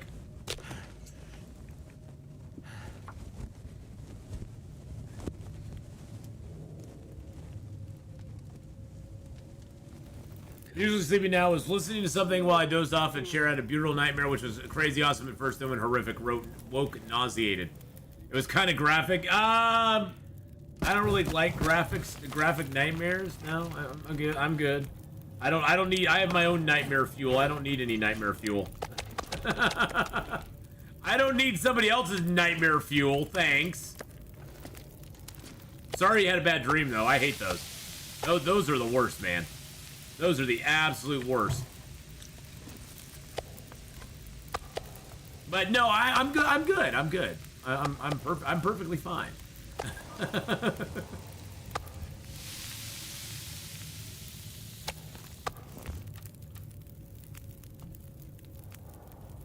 All right, let's get the pan down. Let's make some venison pies. I'm so glad it wasn't real. Well, yeah. Yeah, that's usually what you can take from those. You're like, thank God that wasn't real.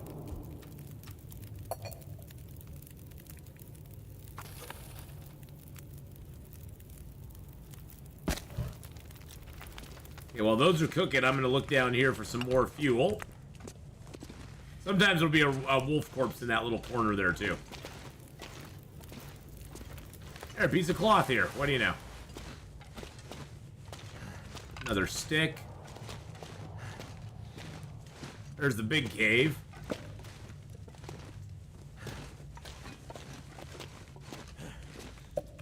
Soda, peaches. Wonder if the owner's around. Oh, here's the body. This body used to have bullets on it. I almost heard a jingle there. I thought I heard the jingle. Thought I heard the little jingle of bullets, but no.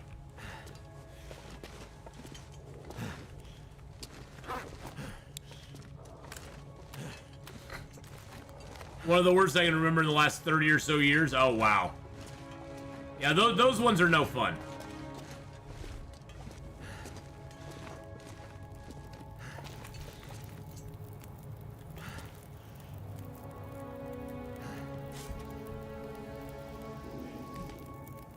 Yum, yum.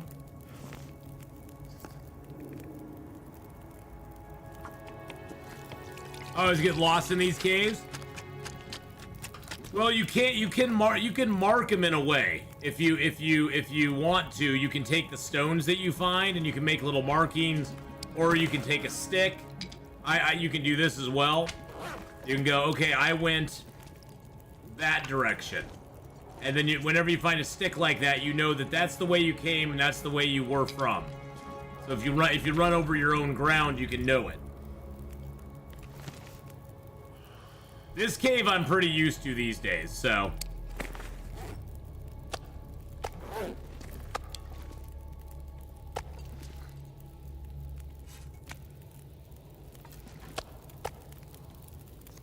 Let's cook up the prepared acorns. Hells yeah. Getting kind of thirsty.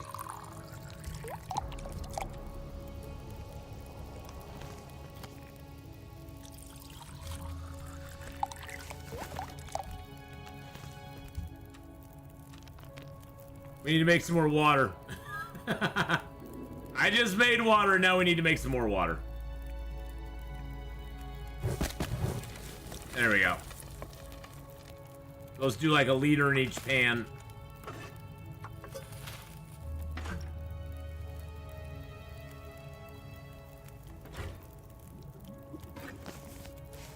And then we'll cook some meat.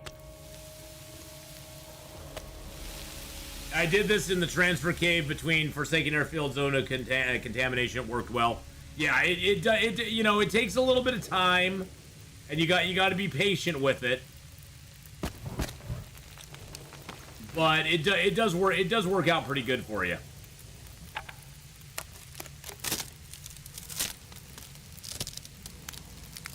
It is nighttime right now. Not that we would know. We're just chilling in the cave like a villain.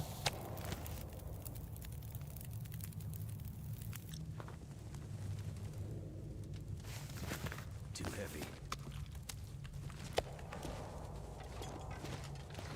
All right, let's go, baby. Let's go. We're too tired to climb tonight, but we'll just go camp out by the rope. Took a spray can. Yeah, I used little markers for me. That worked out good for me. I used the little stones and made little triangles showing which way I was going. Cause yeah, that cave there between Forsaken Airfield and Zone of Contamination is very you can get turned around very easily in it. Smoking Indo, sipping on gin and juice. Laid back.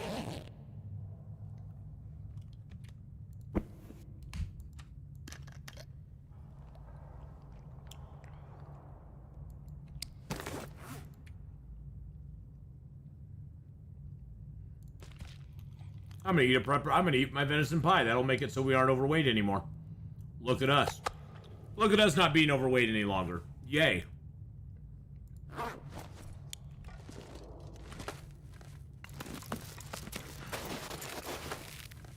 Now if we can find our way out of here with no light, that'd be even more awesome.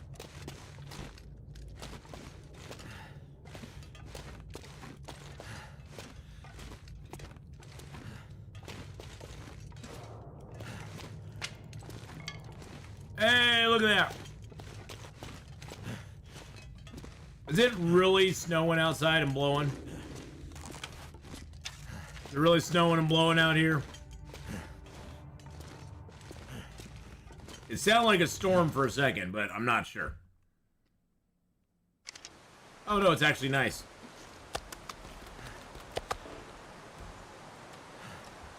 So this is where the other smoke signal can be. Is up over here. So we came in through this cave here, and it exited us out over there.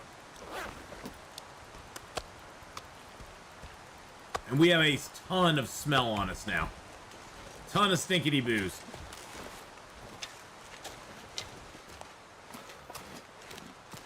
Now we can, from this spot here, we can go down into the valley again.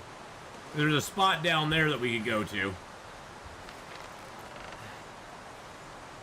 But I don't really want to. I want to go up to Monolith Lake and see if we have the moose up there. Need to find some place to escape this cold.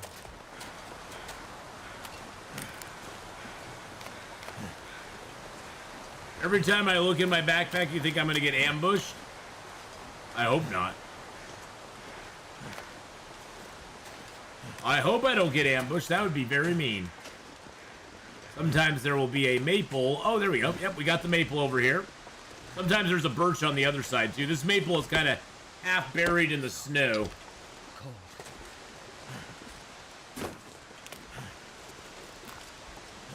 We can get up this. Oh, Jesus Christ. Nope. So this is the other spot for a smoke signal. If you get up high enough on this cliff wall, you have to run this little section here. You got to run that. And then you just have to run over the, yep, just run over the hedge. You can get over the hedge. And then there will be a smoke signal up here sometimes. Now, the biggest problem with this smoke signal is that after you get this smoke signal, the only way down is over this cliff. You can mountain goat it. I've mounted and goated it many, many times. But it's dangerous. It's not the easiest mountain goat around. How you doing, BK? Thank you for the ducky hug there, my friend.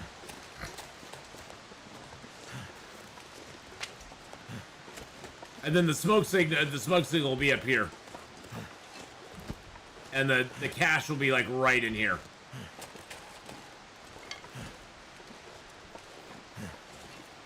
We don't get the cache though, because we already found ours over on the other side.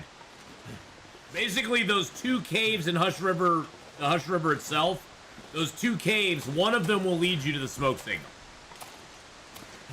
Less of a mountain goat, more of a mountain rope, yeah.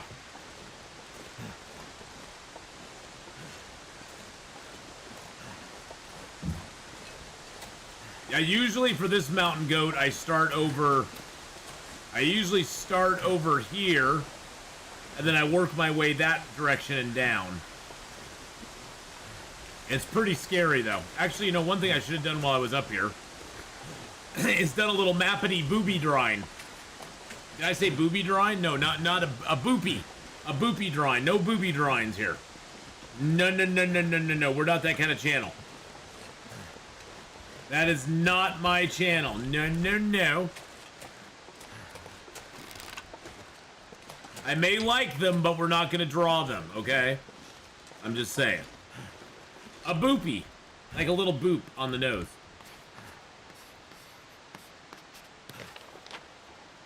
Oh, that was beautiful. I like that.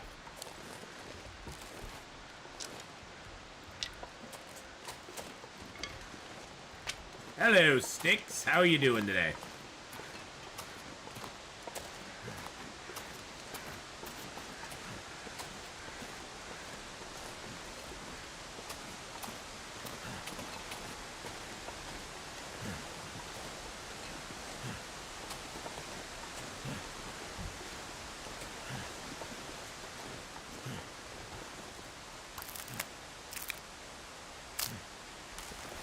All right. How hypothermic are we? Not super hypothermic. We're a little bit. Now we're probably going to get the wolf over here. There are some ptarmigans over here as well. Look at all the cattails that are over here too. Tarmies are right there. There's usually one wolf over here, so we just got to be wary of him.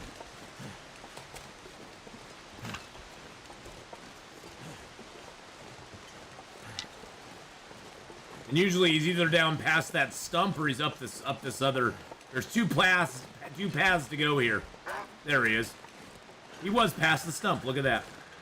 He was like, I wouldn't want to disappoint you, Atheenon. Like I wouldn't want to disappoint you there, sir. I'm gonna be right up front with you. I'm gonna be right here waiting for you. Looks like it looks and feels like we're gonna get a blizzard here very quickly. The sky is darkening, the snow's picking up.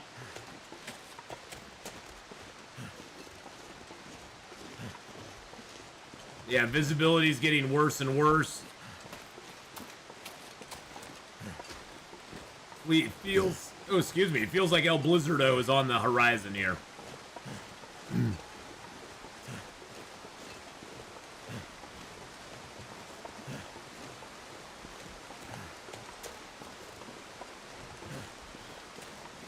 Does taking the arrow count as disturbing the corpse for speed of respawn?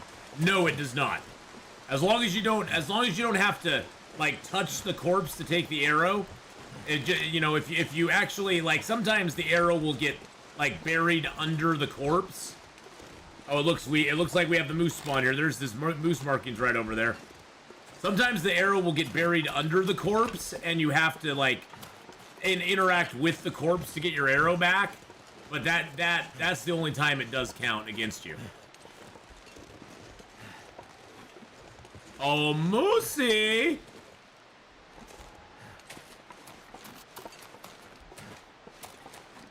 This is my favorite place to drop over here. The waterfall's right ahead of us. We get a few cattails here. Oh yeah, a storm is totally coming here. It might even come by the time we get these 4 cattails done. Yep. Told ya! Told ya! Moosey, you have some splaining to do! You get the reference, Hercules.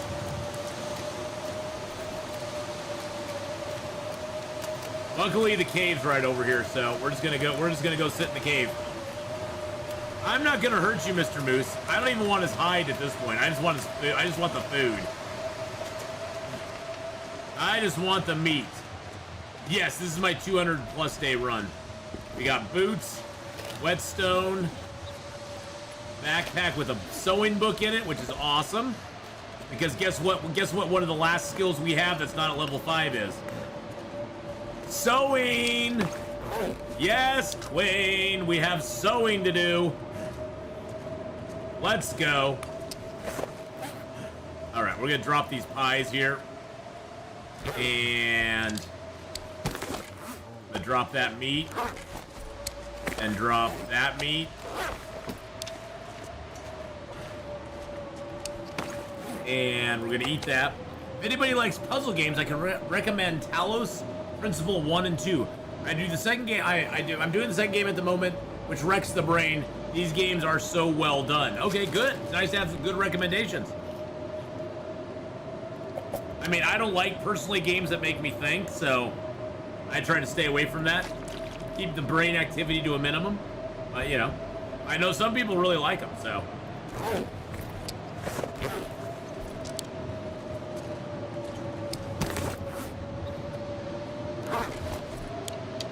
We are getting warm, right? Okay.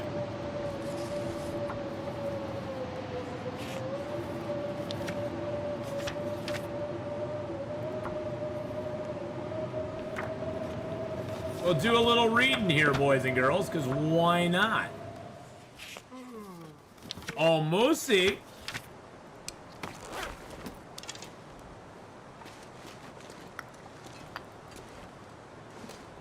Mr. Moosey.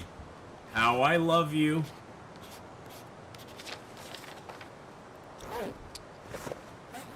Okay, so how much fuel do I have? I got a little bit of fuel here. I got a little bit. Says the game. I knew it was all of Long Dark memorized. Well, that's just because I'm obsessive compulsive. Things that are immediate brain teasers, oh, I'm hopeless with. I am absolutely hopeless. All right, there's that. Let's throw down these couple of guts, which I should have done already. And let's put down the hide. There we go. Grab a couple of our coal and that. Snow's out, bow's out. Got no moose out here right now. I'm gonna chop these limbs down real quick. Just to get rid of that.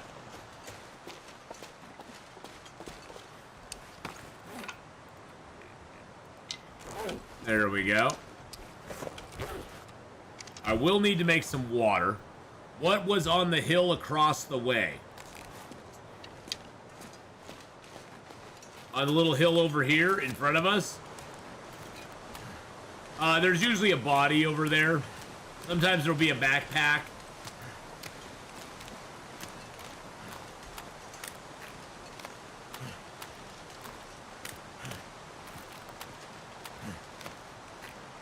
There's some birch trees. Birch bark. That's true.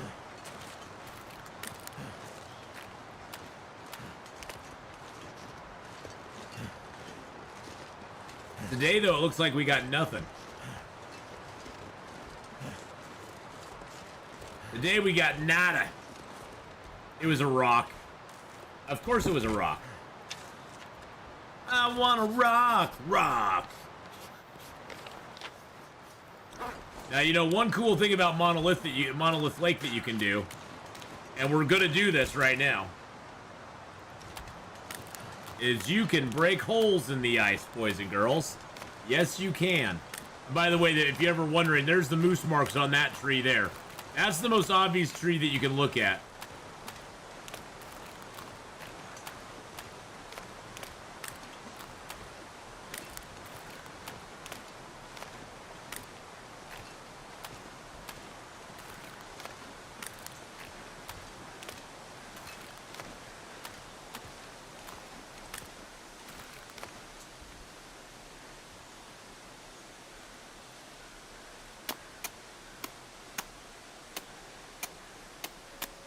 The story is great, good music, puzzles are very good, the different worlds has a touch of philosophy, very special experience. That is awesome. Alright, so we're going to put a fish trap there.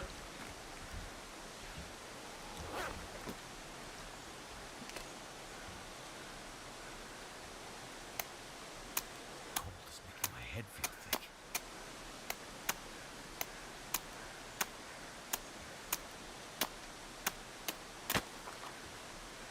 And a fish trap there. So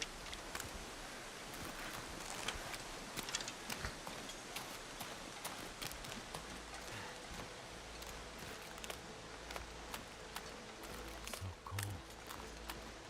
Just gonna lay down for a bit. Hello, Rabbity.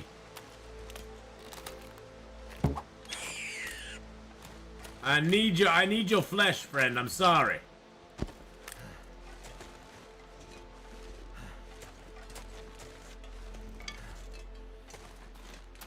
Actually, I'm gonna go over here first because there's a key down here that we're gonna try to get that goes to the box up top here. Hey, Blackman PL, how you doing, buddy? Something's making me feel tired.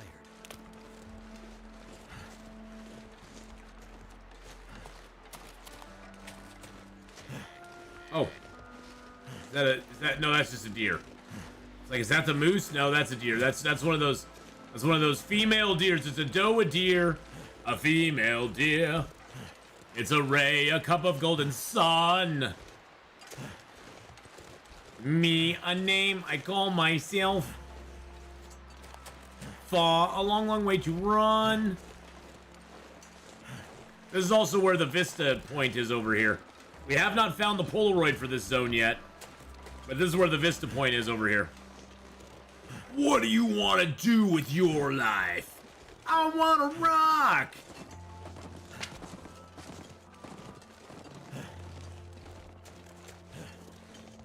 Worthless, lazy, no good, freeloading. You forgot disrespectful and always makes me think of Bender. Always makes me think of Bender from Breakfast Club. Now, sometimes I've heard, I've never found one myself. This is a rumor that I've heard. Sometimes I've heard you can find a moose up here. I need to drop something. I've never found the moose up here. I always get the deer or the wolf. Yeah, looks like we got the deer again. I have never found a moose up here, ever. I've never got that lucky. Everybody's always like, oh, you can get a moose up there.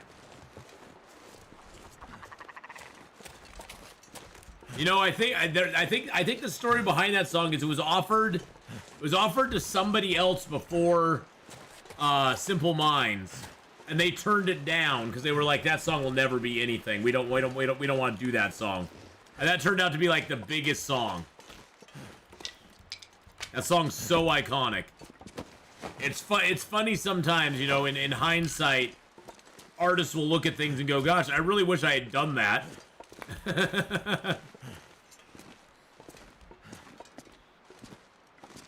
Back in the 80s, there was a lot of happy musical accidents. Where things that nobody ever thought would be popular became popular. And things that everybody banked on weren't popular. But then again, in the 80s, they were willing to take chances, too. They weren't kind of stuck in their ways of, oh, this is what is popular, this is what's good, this is what's bad. And we don't want anything that's not going to make us $1 bazillion right off the bat. They actually gave a crap.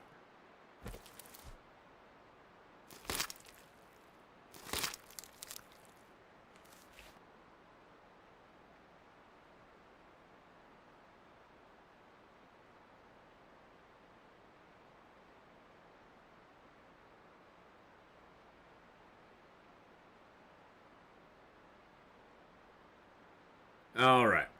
Sorry, my friend just texted me wanting to confirm for tonight. Right here, if I thought I'd ever Music and fashion accidents, yeah. Oh yeah, it was all about the accidents. That's the thing, is like it was such a, you know, Taigeta, the 80s and the 90s especially were such a time of just accidental things becoming kind of popular, you know. Things that nobody expected. I mean, you know, I'm sure if you look back, people will probably be like, "Oh, well, there was these plans to have certain things be popular back then." There was always plans to have certain things be popular. And yeah, you know, they had, you know, movies that they put out sequels to, that they had the Indiana Jones movies and stuff, but, you know, they did sequels and stuff like back then. But like I think was being said earlier in chat, you know, when you have good writers, it works. When you have writers that actually care and are passionate about the projects they're working on, and they actually care and love the projects they're working on, it works.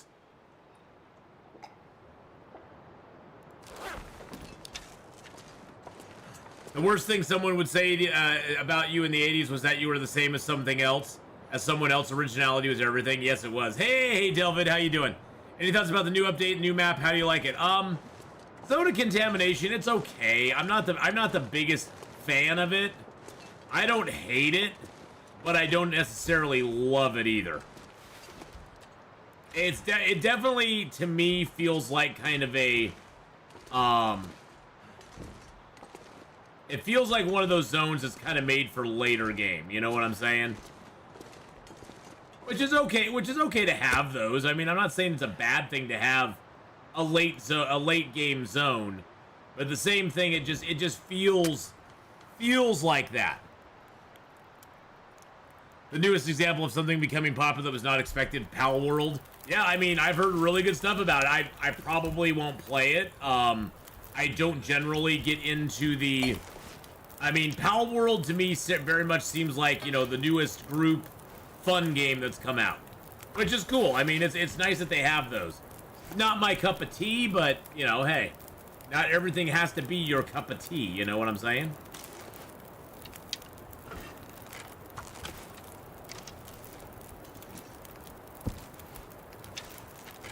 Well, I think a lot of times, BK, the reason some of those games become so popular, you know, like Fall Guys was all the rage. Was all the rage there for a while. And then, like, where is it now? Nobody cares. All right, Taigeta, have a good one. See you later on. You know, it's like those games are fine for a hot minute, but the interest in them, the legs on them is not usually that long. They don't usually have legs, which is fine. I mean, there's lots of good games out there that, you know, don't have legs that, you know, last for a while. You know, there's stuff out there that definitely can you know, break out of that mold. But it's like, you know, I like those for a short amount of time, but I don't get into them for long-term enjoyment, I guess. I mean, I loved Farmville 2. I actually, Farmville 2 on my mobile, I played that a lot. I played a lot of Farmville 2 on the mobile, so.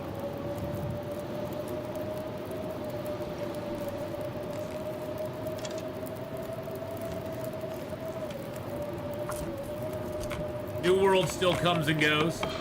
New World, New World, New World. I think I heard of New World. I'm not sure where.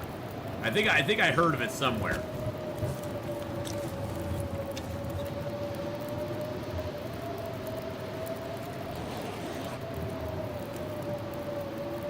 Yeah, well, I mean, but those kind of games always kind of have their limited lifespan. I think those games become popular.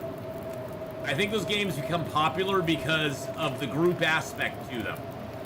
Too much stuff to carry. And I think it becomes popular because streamers, because streamers, especially some big streamers, will start streaming it with their friends, and then, you know, as trends go, everybody starts streaming it.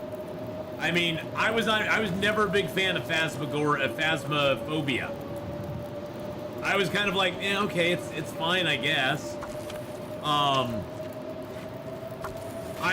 always thought Phasmophobia was a very janky game with a very janky look to it, but that's just me. It wasn't my favorite thing. It seemed I liked First Class Trouble a lot better. I thought First Class Trouble felt better, and I thought it was more fun than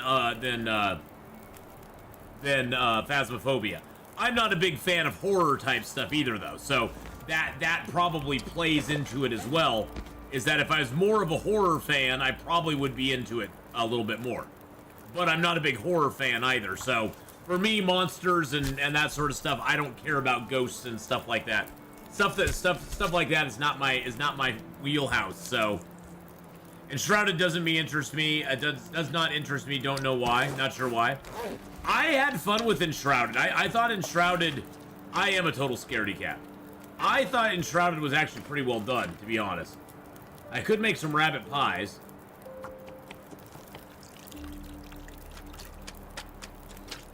We got enough rabbit left, why not? And I could make a rabbit stew. Sure, let's make some rabbit stew.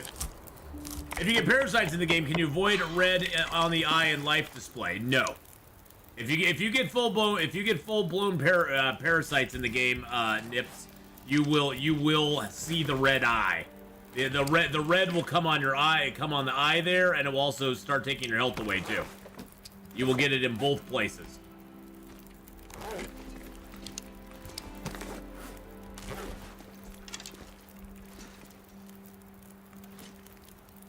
Do a little bit of water here. Let's go ahead and I can't do the acorn grounds because I left my hammer behind. Dang it. No, they don't stay for the entire game. No, once you get rid of the parasites, once you've cured it, it clears them both back up again. It's only while you have the parasites that you have it, and it goes down every day. It increases every day. But once you get rid of the parasites, those go away. Those are not a permanent debuff on you.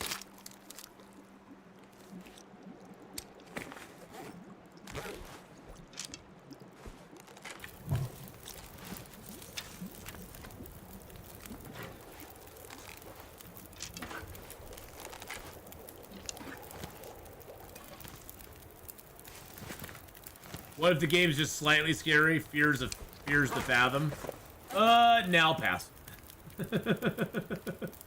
I had to cancel out of this damn thing because my fire was almost out. No, I don't mind stuff like State of Decay, which we're gonna be playing in about 45 minutes. I don't mind like a State of Decay type fear. That I'm okay with. Oh, I didn't mean to drop that. I wanted to drop that and that. I don't like this suspenseful type stuff.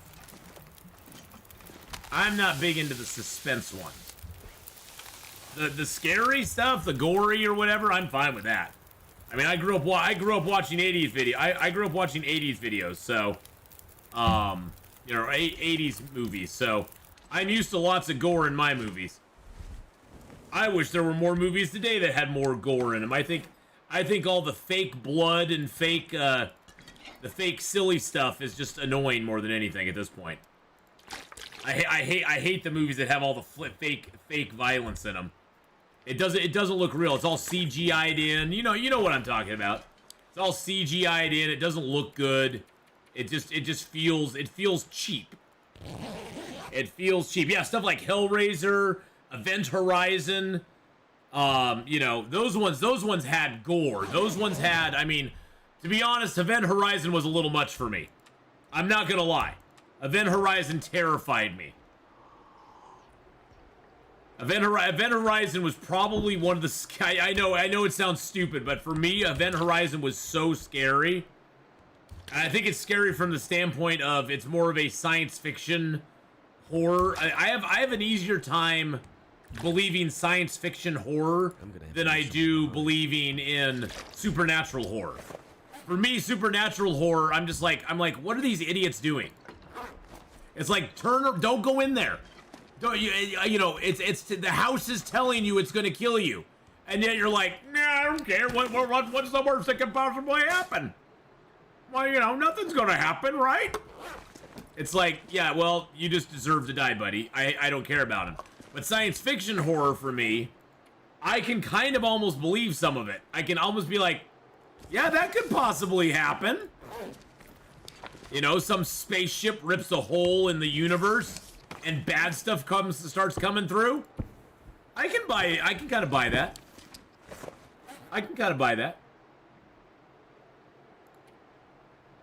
Yeah, so for me, I love the science fiction stuff like that. I watched The Dark Knight last week, still amazed they flipped a real truck in downtown Chicago. Yeah, that was pretty damn crazy, isn't it? Feels like night is coming.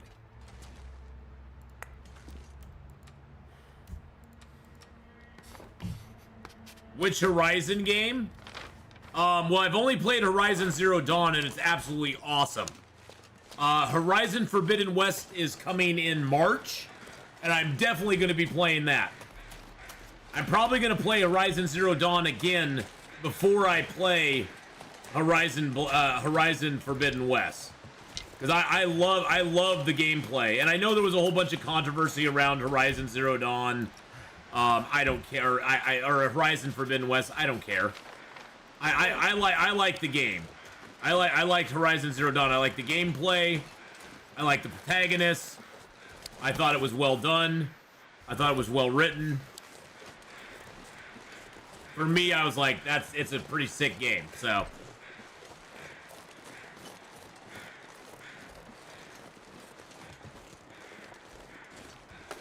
Yeah, I mean, you know, that's the thing. Jurassic Park was an interesting one because, you know, even though scientists have since come out and been like, yeah, you couldn't do what they said that you could do in that. But it's like, well, yeah, of course you can. It's called science fiction for a reason. It's not science fact. It's not real. You know, you realize you can't do some of the stuff they talked about in that, but that's not the point. It's that they built an interesting premise. They said, hey, you know, this is the rules of our world. It's sort of like when I watch One Piece. It's like, okay, they have literal snails that are phones.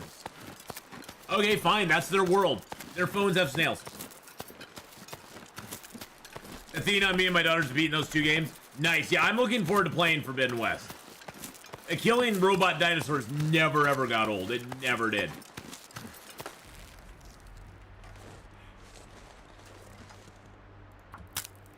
Finally got a Bearsville, got some distance from camp, spent a lot of hours dragging the meat back. Nice. Nice. That's awesome, man. Can't feel my hands. Shh. We're here to get something. We got a memento cache with a key. The longest time. Is the Travoy DLC only? Ooh, I don't know if it is or not. The sled thing, I have no idea. Alex Life, how you doing? I think the Travoy is available to everybody, but I'm not 100% sure. Hey, practical effects are the best. I mean, one of the reasons that the Lord of the Rings movies hold up to this day is that, yes, they did use CGI in them, but a majority of the big shots and a lot of the stuff that happened in that movie was all practical effects.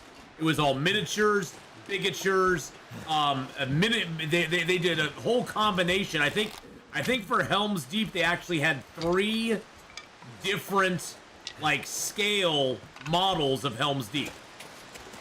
You know, it's like they put a lot of love and a lot of a lot of attention into that, and that's why those hold up to today.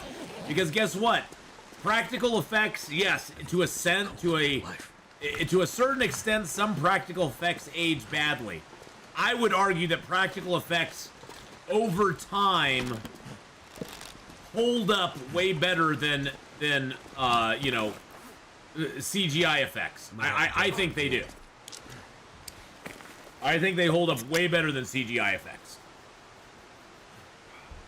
Have I played the Far Cry games? No, those came out when I was not playing any games, and that's one I've heard about those, but I don't have enough time in my day to play everything that's come out before I started playing video games again in the mid 2015s or so. For my my quote for all the SFX, Monster Suit, Blood, etc. is about 20,000 for my monster movie we're in pre-production for. Nice. Well, when that comes out, I want to see it. Yes, definitely, Justin. I definitely let me know when that comes out or when it drops. The DLC is the game with the new places and lots of other stuff, right? Yes, the DLC is the new. Well, the DLC also has the new recipes in it. The DLC actually has quite a bit of stuff in it.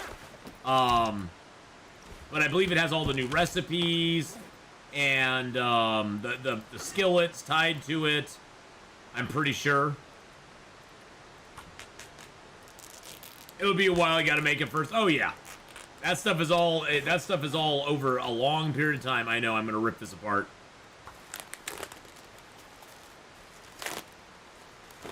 Don't hate me.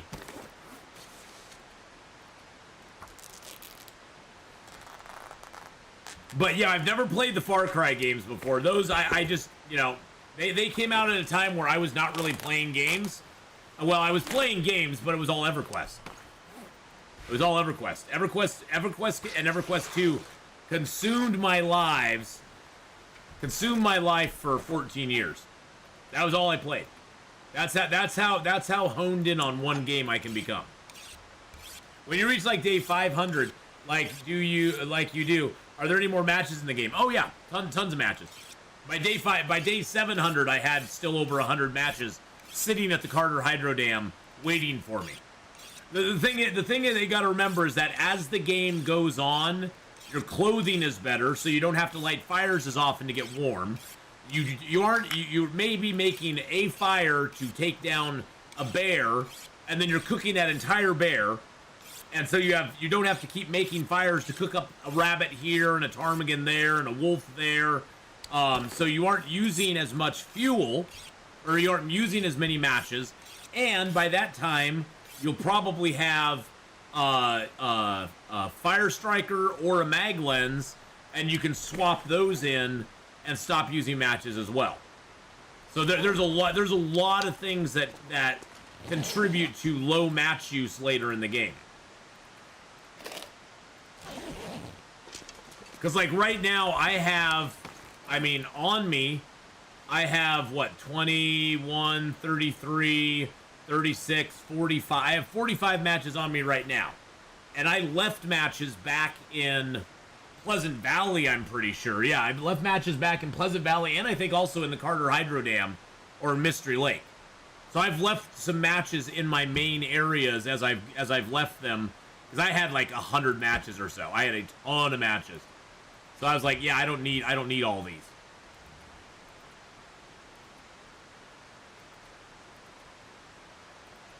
So yeah, as the game moves on, you'll just notice that match.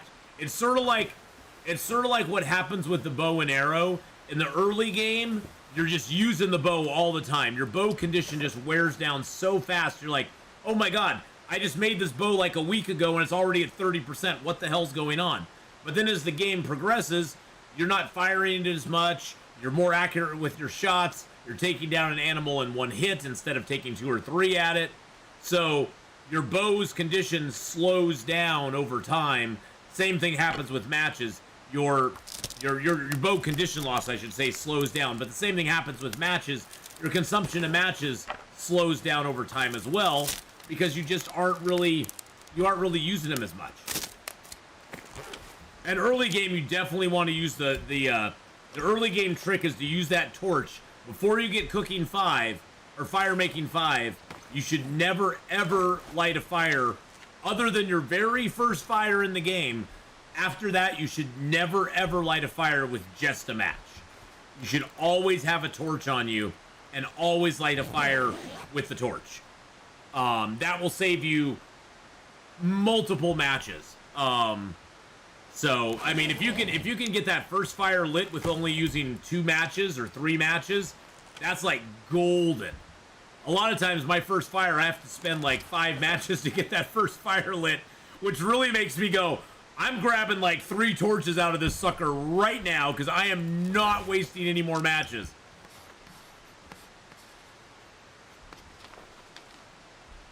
So yeah, that early game fire making is always what consumes your matches so much. But if you're very conscientious about it and you use a lot of torches to light those matches, you'll be well off. You'll be totally fine. Or a lot of torches to light the fires. I mean, you'll be totally okay. Because really, there's a lot of matches. I would imagine there's I should do that one run. I should just count up how many matches I find. Like, just check off the number of boxes of matches that I find. Because I would imagine there's probably 500 to 600 matches in the game if you really find them all. And to find them all, you have to look at every corpse, every car, every house, every building. You have to look at everything.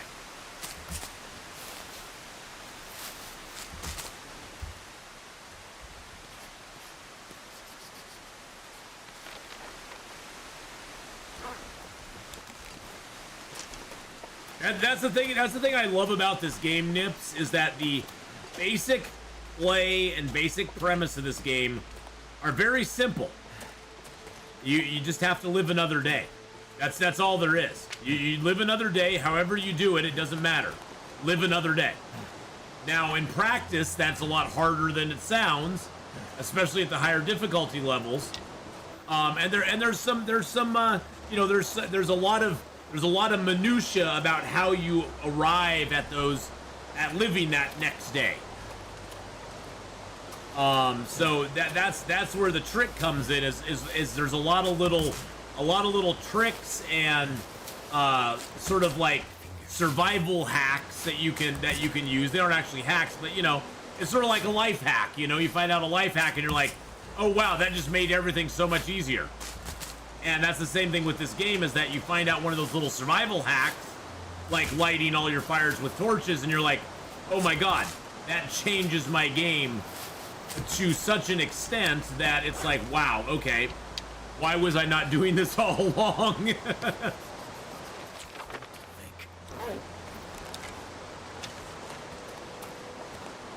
And, map knowledge is the biggest key. If you know where the stuff is on the map, you'll have a lot easier time surviving than if you don't.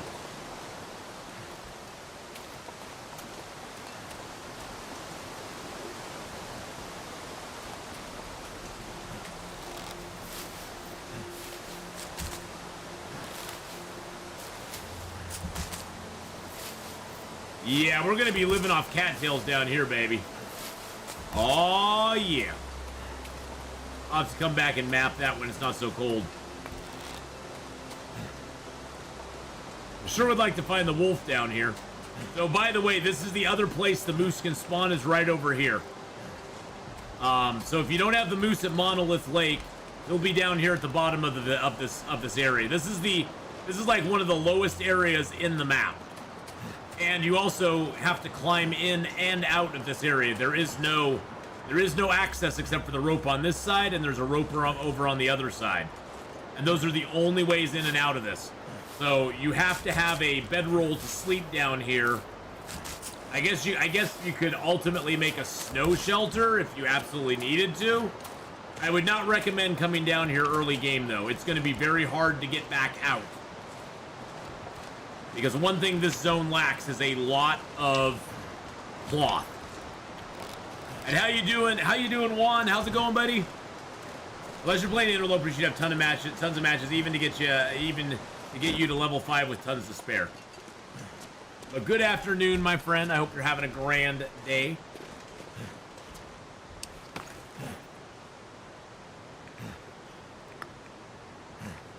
I didn't bring my book down, dang it. I did not finish reading that book yet. I didn't bring my book along, boys and girls. How foolish of me. How foolish. I guess we could start a fire. We have no water on us at all. Let's see if we can get a Maglin's fire. I doubt it, but we might as well try. No, I didn't think so.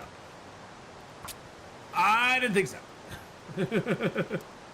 Hey, you always gotta check. Some days you'll be surprised that you can get a Maglin's fire. You'll be like, there's no way I can get a Maglin's fire in this weather. And you'll go out and it'll be like, yeah, here, have a Maglin's fire. And you're like, really? Okay.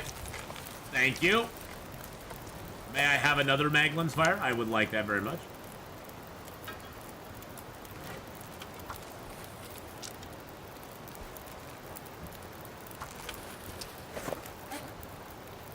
If I could get the wolf down here, that'd be awesome. I brought my travois down here. I didn't really need to do that.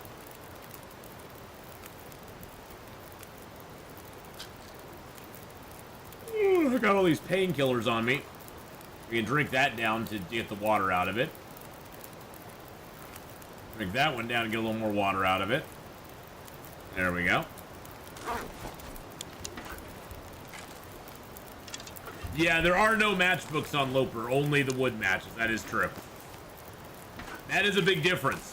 And you don't start Interloper with any matches. I think that's the biggest thing that throws most people potentially looking to play Interloper is how different the starting gear is on Interloper compared to every other difficulty level. That's probably the biggest thing most people have to deal with. 15 kilo backpack. So I have the well-fed bonus, which gives me 5 extra kilo. The well-fed bonus you can't starve for 72 hours. Then I have the moose hide satchel, and I also have the technical backpack. So if you have all 3 of those things, you can have 15 plus 15 on your carry weight. But you have to have all 3. I generally get well fed on day 3, and I never ever go without it. No, technical backpack, you have to go to Ash Canyon to get the technical backpack. That's also where you get the crampons. So if you go to Ash Canyon, you can go up into the, you can go up and get the crampons as well as the technical backpack.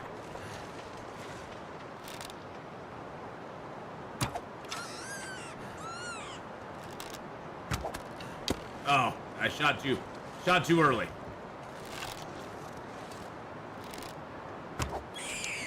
That time I didn't.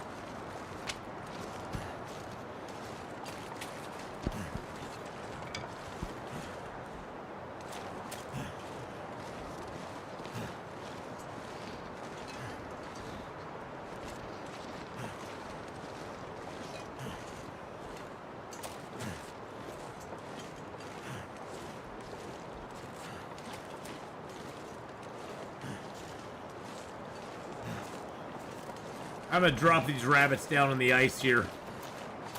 I'll come back for them. Need to make more arrows soon? We might dip out into Milton The thing is, we have 10 good arrows on us, and honestly, other than maybe some deer, there's not really much more I need to shoot down here. And I mean, I have, what, 7? Yeah, I got 7 arrowheads on me, so. If you get a moose, you make the satchel. Yes, yes, if you get a moose, you can make the satchel. Can't feel my feet. Satchel is, I always take my first moose hide, and getting that first moose is all good. It's all coming together for me in the game now. Feels really good, but all thanks to the help of the channel. Well, that's awesome. I'm glad we were able to help. So there's a lot of good people out there with information about this game. So I hope you've learned a lot here and learned a lot on other channels, and that's good. That's good stuff to know.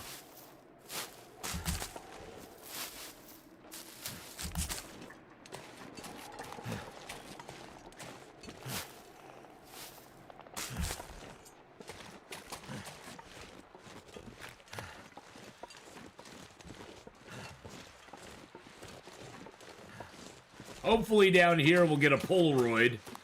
There's a possible Polaroid spot down here. We'll see. Moose don't bleed out, so yes, moose do not bleed out. You have to kill a moose with a single shot. Sometimes it takes 5 or 6 single shots to finally kill him. Hopefully you can get him down in 1 or 2. I always find the best way to hunt a moose is to hunt him from range. If you can hit him from far enough away, he won't actually charge you. He'll just like turn around. He'll be like, "Ooh, what hit me?" And he'll just turn around and run away. That's to me the best way to hunt him usually. I was gonna map there. He doesn't bleed out with anything. He doesn't bleed out with a. He doesn't bleed out with a gun. He doesn't bleed out with a bow and arrow. Nothing. Oh yeah, a headshot with a rifle can kill it. Also, a headshot with a bow and arrow can kill it, too. Come on, Polaroid.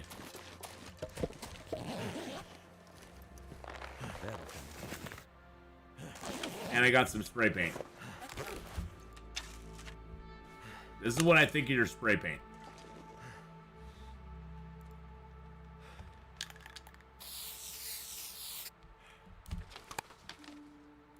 Well, you don't need to hit him. You don't need to hit him more than once. If you get a good shot on him, you're good to go.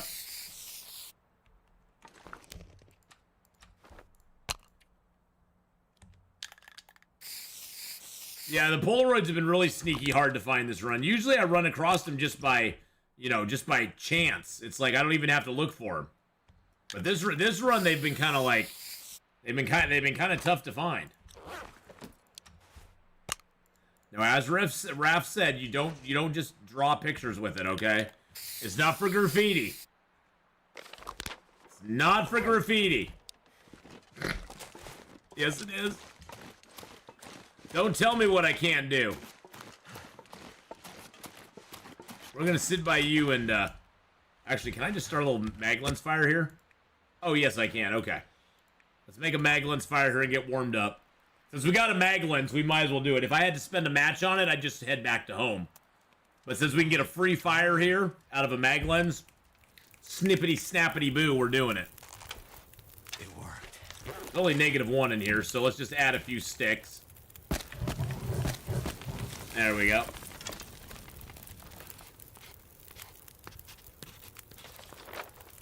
There's the landslide.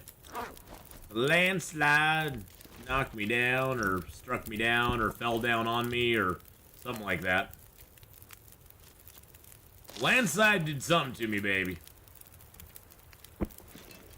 It brought you down? Oh, did it bring you down? Is that what it is? It brought you down? I was never a big fan of that song, so I don't know.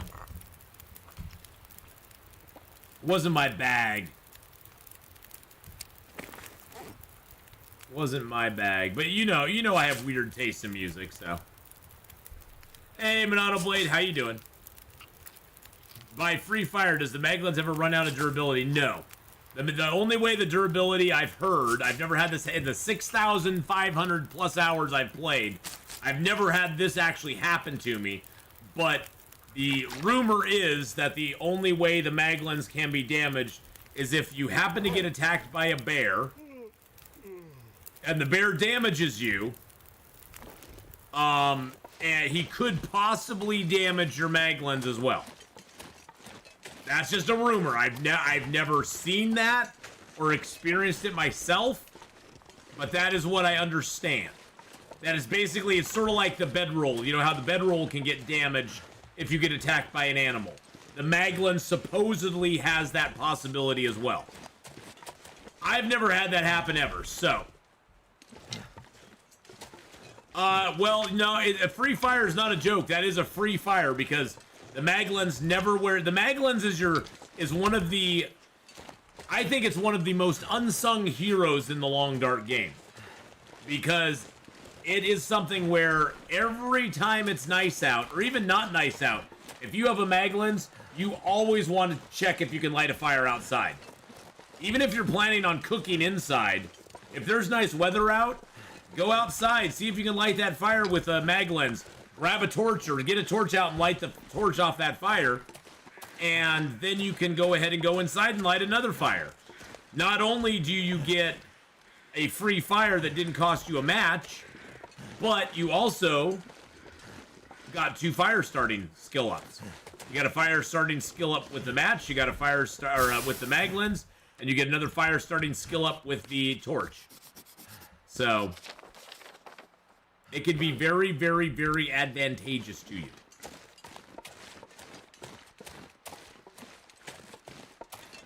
Well, unfortunately, Monado Blade on Interloper, we don't get any bow. We don't get the fancy bows. We take our handcrafted bow when we like it. That's what the game tells us. It's like, you're gonna get a handcrafted bow, and you're gonna like the handcrafted bow. You don't get an option, sir. Yeah, oh well. Life goes on.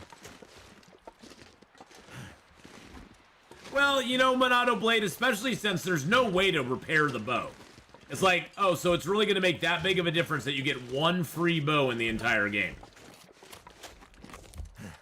I mean, this is a damn hard spot to get to anyway. And like, it's going to make a huge difference that you get a free bow.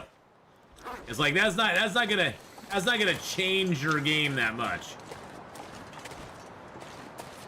Yeah, it's more of a trophy.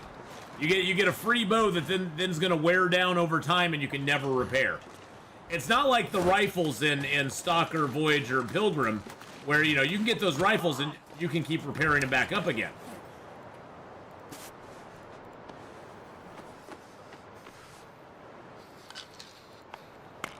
Hey, got some pain pills, baby. Oh yeah.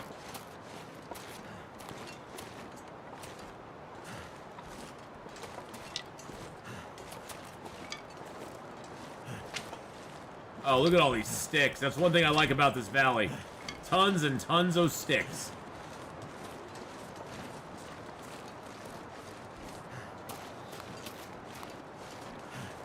Hey, look, we got right back here to our rabbits. Yeah, it definitely is more of a trophy item, though.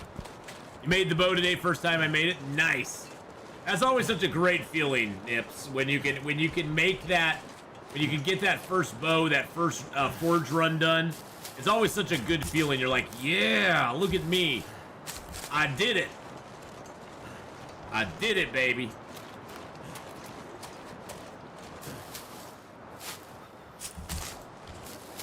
I've been trying to look it up, but I have to ask, how can you make ammo yourself? For the gun or for the bow and arrow? Because they both are very different, of course, but... For the gun and rifle, okay. So, you know when you shoot the gun or the revolver or the rifle, you know it discharges a shell. The rifle automatically discharges it when you fire it. The revolver discharges those shells when you reload it. You want to make sure you pick up all of your brass, because you're going to need that. You cannot craft brass in the Long Dark at all. So those shells are a very important component that you have to make sure you pick up. You must police your brass very, religiously. So I would recommend making sure you do that. You can also find some empty shell casings around the world, but policing your brass is the best way to get it. And then from there, you have to find car batteries. You have to take the car batteries and harvest them with a hacksaw, and you get 6 pieces of lead out of it. I think it's 6. And then you have to take that.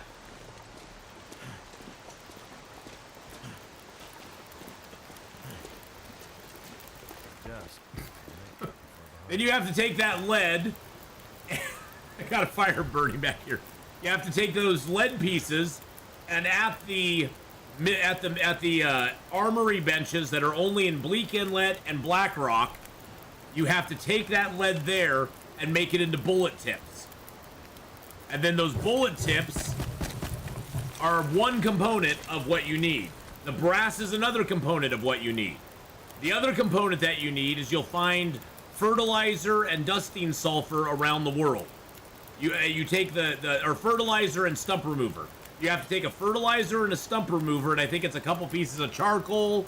You have to take that at that same place at the what do they call that bench? The armory bench. You have to take that stump remover, dusting sulfur, and charcoal at the ammunition workbench, and you have to craft a can of gunpowder. You then have to take the bullet tips, the gunpowder, and the brass that you found and that you've collected, and you combine all 3 of those at an ammunition workbench, and you make either revolver cartridges or rifle cartridges. And the shell casings are very specific. You'll either have a rifle shell casing or a revolver shell casing, and so you can only make certain stuff. But you always need the gunpowder and the bullets. The scrap lead makes, I think, 6 bullets. So out of 1 car battery, you can essentially make 36 bullets. Where are all the ammo benches? One of them is in Bleak Inlet at the cannery. The other one is in Black Rock at the jail. Both of them require you to use a code to get into the actual spot that you need to get into. Oh yeah, I have rabbits here. Yeah, let's keep this fire going while we harvest rabbits up. The Riken only has a forge. The Riken has the forge, and that's it. The ammo benches are completely separate from the forge.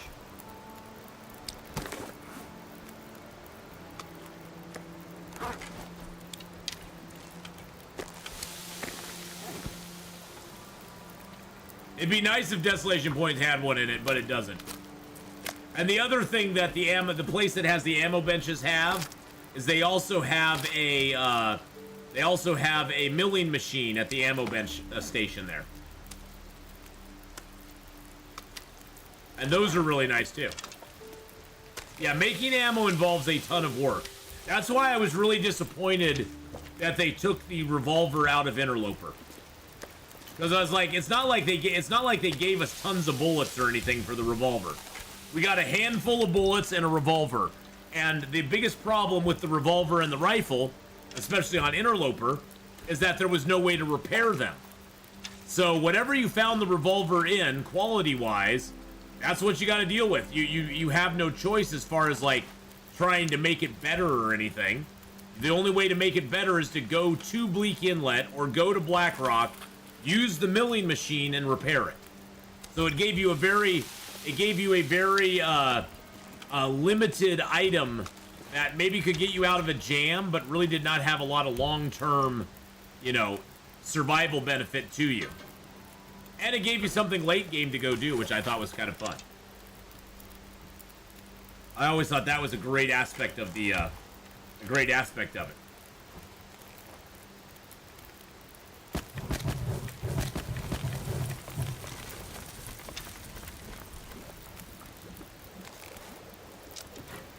I need to drop something. The attitude, my friend. The tude. We need to harvest these rabbits up real quick.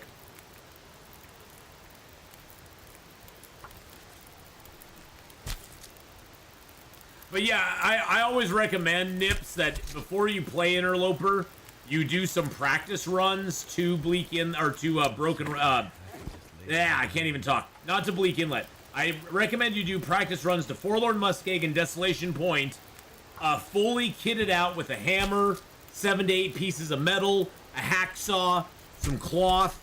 Go there, make up a knife, a hatchet, and maybe like 20 arrowheads, just to see how much fuel you need to take, the items that you need to have, because it's all about prep work at that point. It's like, okay, what do I need to make this function and make this work right?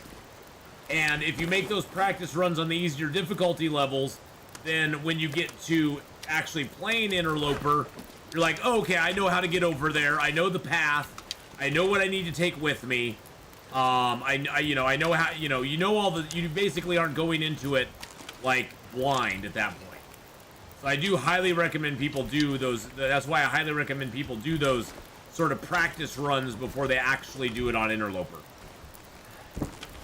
Because it's a lot easier when there's not a lot of stakes, and it's not like the weather's not horrible, it's not, snowing and blowing out. It's a lot easier to cross Forlorn Muskeg at that point and figure out how to get over to the Spence family homestead.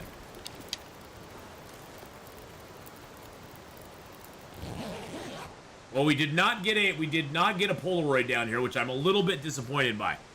I'm a little sad we did not get a Polaroid down here. I'd like to find one, but we'll have to keep looking. Hey, Evil Space Monkey, how you doing? Yeah, I guess I'm keeping out of trouble.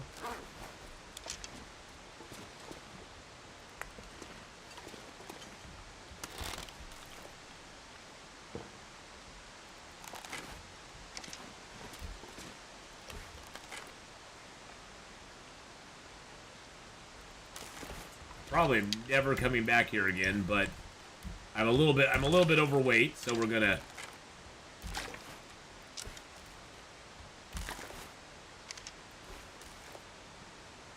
drop some of this water here. What game are we playing next? We're gonna be delving back into our State of Decay 2 run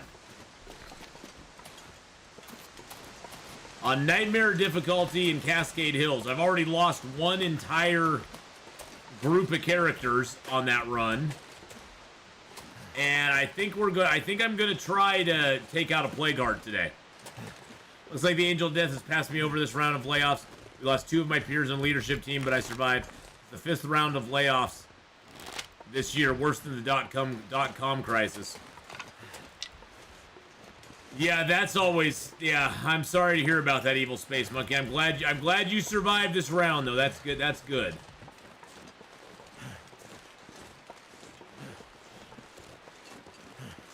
That is good. And thank you, Larry. Yes, everybody on YouTube, make sure you hit that like button. Smash that like button there. Get that like button punched. Like Jacksepticeye would say, hit the like button. Hit the subscribe button. Hit that button right now. Punch it like a face. Punch it in the face. Hit the ninja face. Punch it like a ninja face. I did go check out a little bit of Jacksepticeye's videos. Interesting dude. Interesting dude, for sure.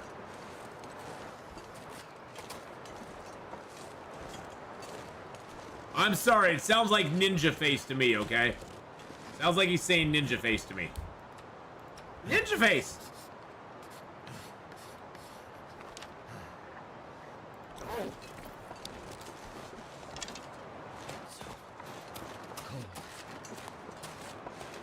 Punch that like button in the face!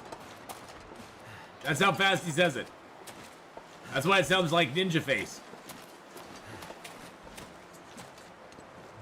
Oh, I just can't understand garbled. I can barely understand English, let alone garbled English.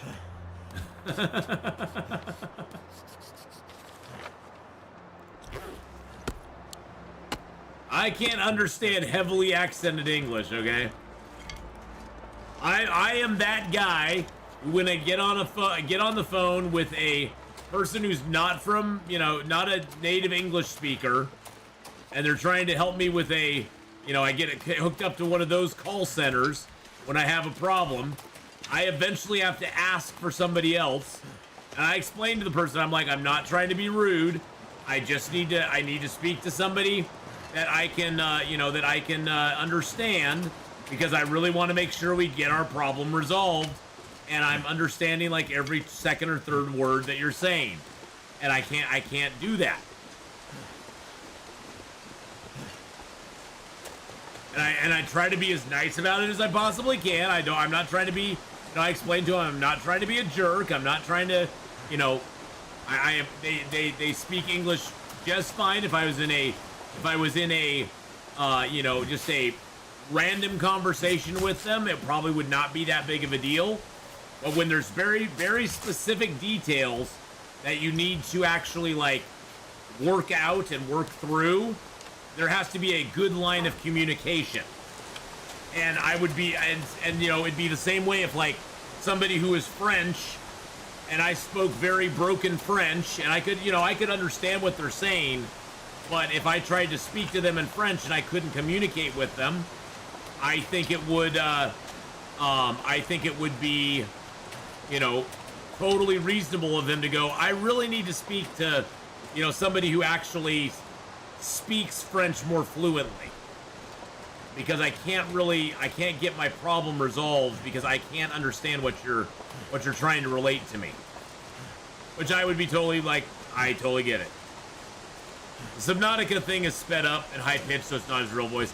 Yeah, that is definitely, I noticed that because I did go, like I said, Redcap, I went and watched a couple of his, I didn't like sit down and watch him, but I peeked into a couple of his videos, and it definitely is not as fast as it is in Subnautica. Subnautica is definitely like, they hammed it up a little bit in Subnautica, let's just put it that way. They hammed it up a little bit.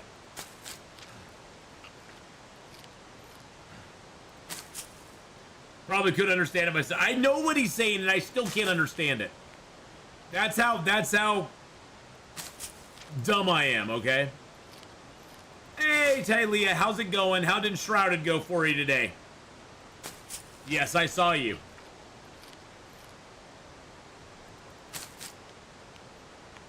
Ted, look at your phone. Oh. For the movie share. Yeah. On Discord. Now, being that I have the actual movies, those might come through, but this is an active TV Everybody show. go check out Tylea, give her some love! What the? Holy sh... I cut off right before you said, holy shiznuts! Holy shizzies! Alright.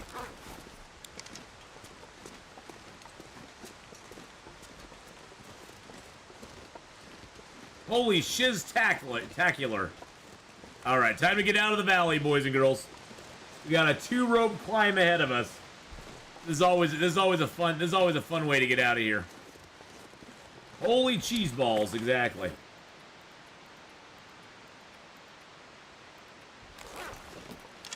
What sleeping bag do I have? I have the improved bedroll. The one that you do with Tarmigan down. I am a big supporter of the Tarmigan down bedroll. It is, in my opinion, the best bedroll now. Even better than the bearskin. Just because it doesn't take bearskin to repair. Tala, how you doing? Hello. I want to grab a bunch of cattails and eat them all at once. I know, me too. Me too, Tala. I've been wanting that for a while. And it's lighter. That's the best. That's the other thing. It's only a 10. If the improvised bedroll was 2 kilos instead of 1.1, I probably would have a different opinion of it. But with it only weighing 2 kilos, it outperforms the bearskin bed. Or with it only weighing 1.1, it outperforms the bearskin bedroll now on 2 fronts instead of just 1 front. If the improvised bedroll was 2 kilos, there could be an argument made to use the bearskin bedroll because it gives you 12 degrees instead of 8, and it would only weigh 1 kilo more. but the bearskin bedroll weighs 1.9 kilos more, almost 2 kilos more than the other bedroll, and it's like, I just have a hard time justifying it. And the bearskin's expensive, especially now that I'm running double bearskin coat. I don't have the extra bearskins to spend. Maybe late game, but early game, I'm using bearskins all the time just to get my stuff repaired. All right, let's drop the rest of the sticks. There we go.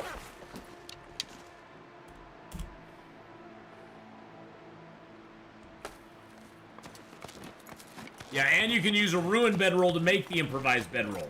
So if you ever find a bedroll in the world and it's ruined, do not harvest it for cloth. Do not harvest it for cloth. Leave it. Just leave it ruined. You can always come back and tool it into a improvised bedroll if you want to. You can always come back and do that.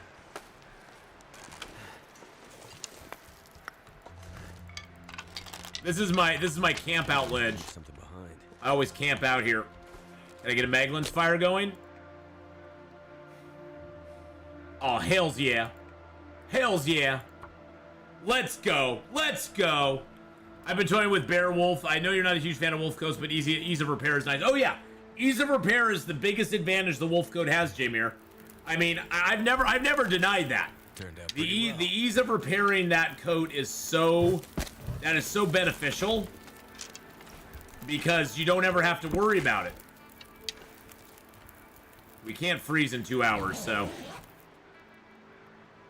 really game. Really, the moment I lay down to sleep. Oh. We weren't even cold anyway. We weren't even cold anyway. Yeah, the initial crafting time on the wolf skin is what mainly makes me go, well, if I'm going to spend that much time, crafting it, I'm going to go ahead and just make a bearskin coat. Thank you, Tala, for the 55 Turkish. Bears should take cold damage. They should. They should take cold damage. Is the improvised bedroll in the DLC only? No, that is in the... I believe that's in the... Well, are Tarmigans in the... Are Tarmigans only in the DLC? I don't know. Are they? I mean, I don't know, because I own all the games, so I'm not sure what exactly is DLC exclusive or not. Yes, Tarmigan is DLC only. So yes, improvised bedroll, only DLC. Only the DLC on that. So yes. Thank you, Rusty.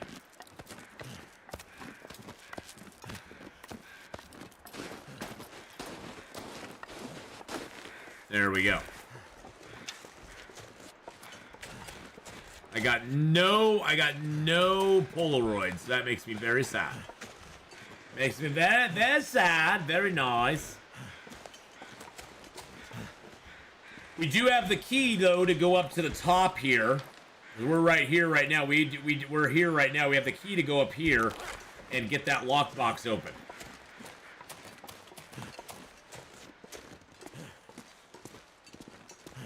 So that's what we're going to do next. I know. It's gonna get a lot colder soon. We got some rabbit skins and guts here. Oh, hello.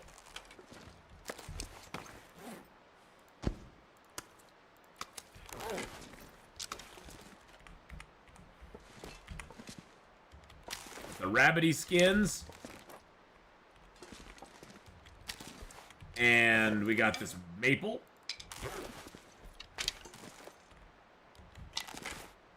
All right. And oh, and let me finish reading my book here too. We have this wonderful mending book that we can finish.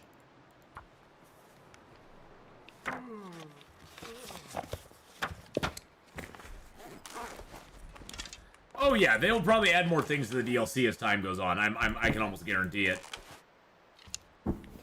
I think the DLC will become something that has a lot of things going on in it. Well, mending is one of the few skills I don't have at level 5 yet. Ice fishing as well. So any fishing books or mending books I'm going to read. Because you can read those after level 4. Unlike the gun books, which you cannot read after level 4. You can't read firearm books after level 4, except for the 25-hour one. That one you can finish after level 4. But, yeah, pretty much all the other books you can read after level 4. So I'm going to keep reading those because I want to get mending up to 5 if I can. That'd be great. That would be fantastic. No power in the verse. Hey, can Purple stop Ghost, me. thank you for the follow there. Oh, and look at the time, boys and girls. Holy crap, it's the noon hour already. Okay, well, I'm on a hard time schedule today. Purple Ghost, thank you so much for the follow there, by the way. I'm on a hard time schedule, so we're going to leave off on Long Dark, and we're going to be delving into the world of State of Decay 2. And for those of you who've never seen State of Decay 2, it's a pretty wild game. Yes, I will be taking a snackety break too. So, Kira with the 37-month resub. We gotta get that in first. No, we actually finished up Heartland. We got Heartland done, and we started a nightmare. We started a nightmare difficulty run in Cascade Hills. Carrara_, he may just resubscribed for 37 months. Honestly, the last part of the Heartland... Hi, Kira. The last part of the Heartland DLC was kind of disappointing. The Heartland thing was kind of disappointing. It was just... It was a lot of... The Heartland was a lot of the same stuff over and over and over again at the end. It was like... You just basically had harder and harder walls that you had to go defeat. It was kind of, in my opinion, a little bit boring, but that's just what it is. So, YouTubers, I'll be back in like 4 or 5 minutes. I promise. Everybody on Twitch, remind me to restart the stream. I didn't do that on Monday, and I felt really bad about it. But YouTubers, I will be back with State of Decay 2 in just a few minutes. I'm going to take a quick 2 and 2 and go to the bathroom, grab myself a drink and a little snack, and then I'll be right back.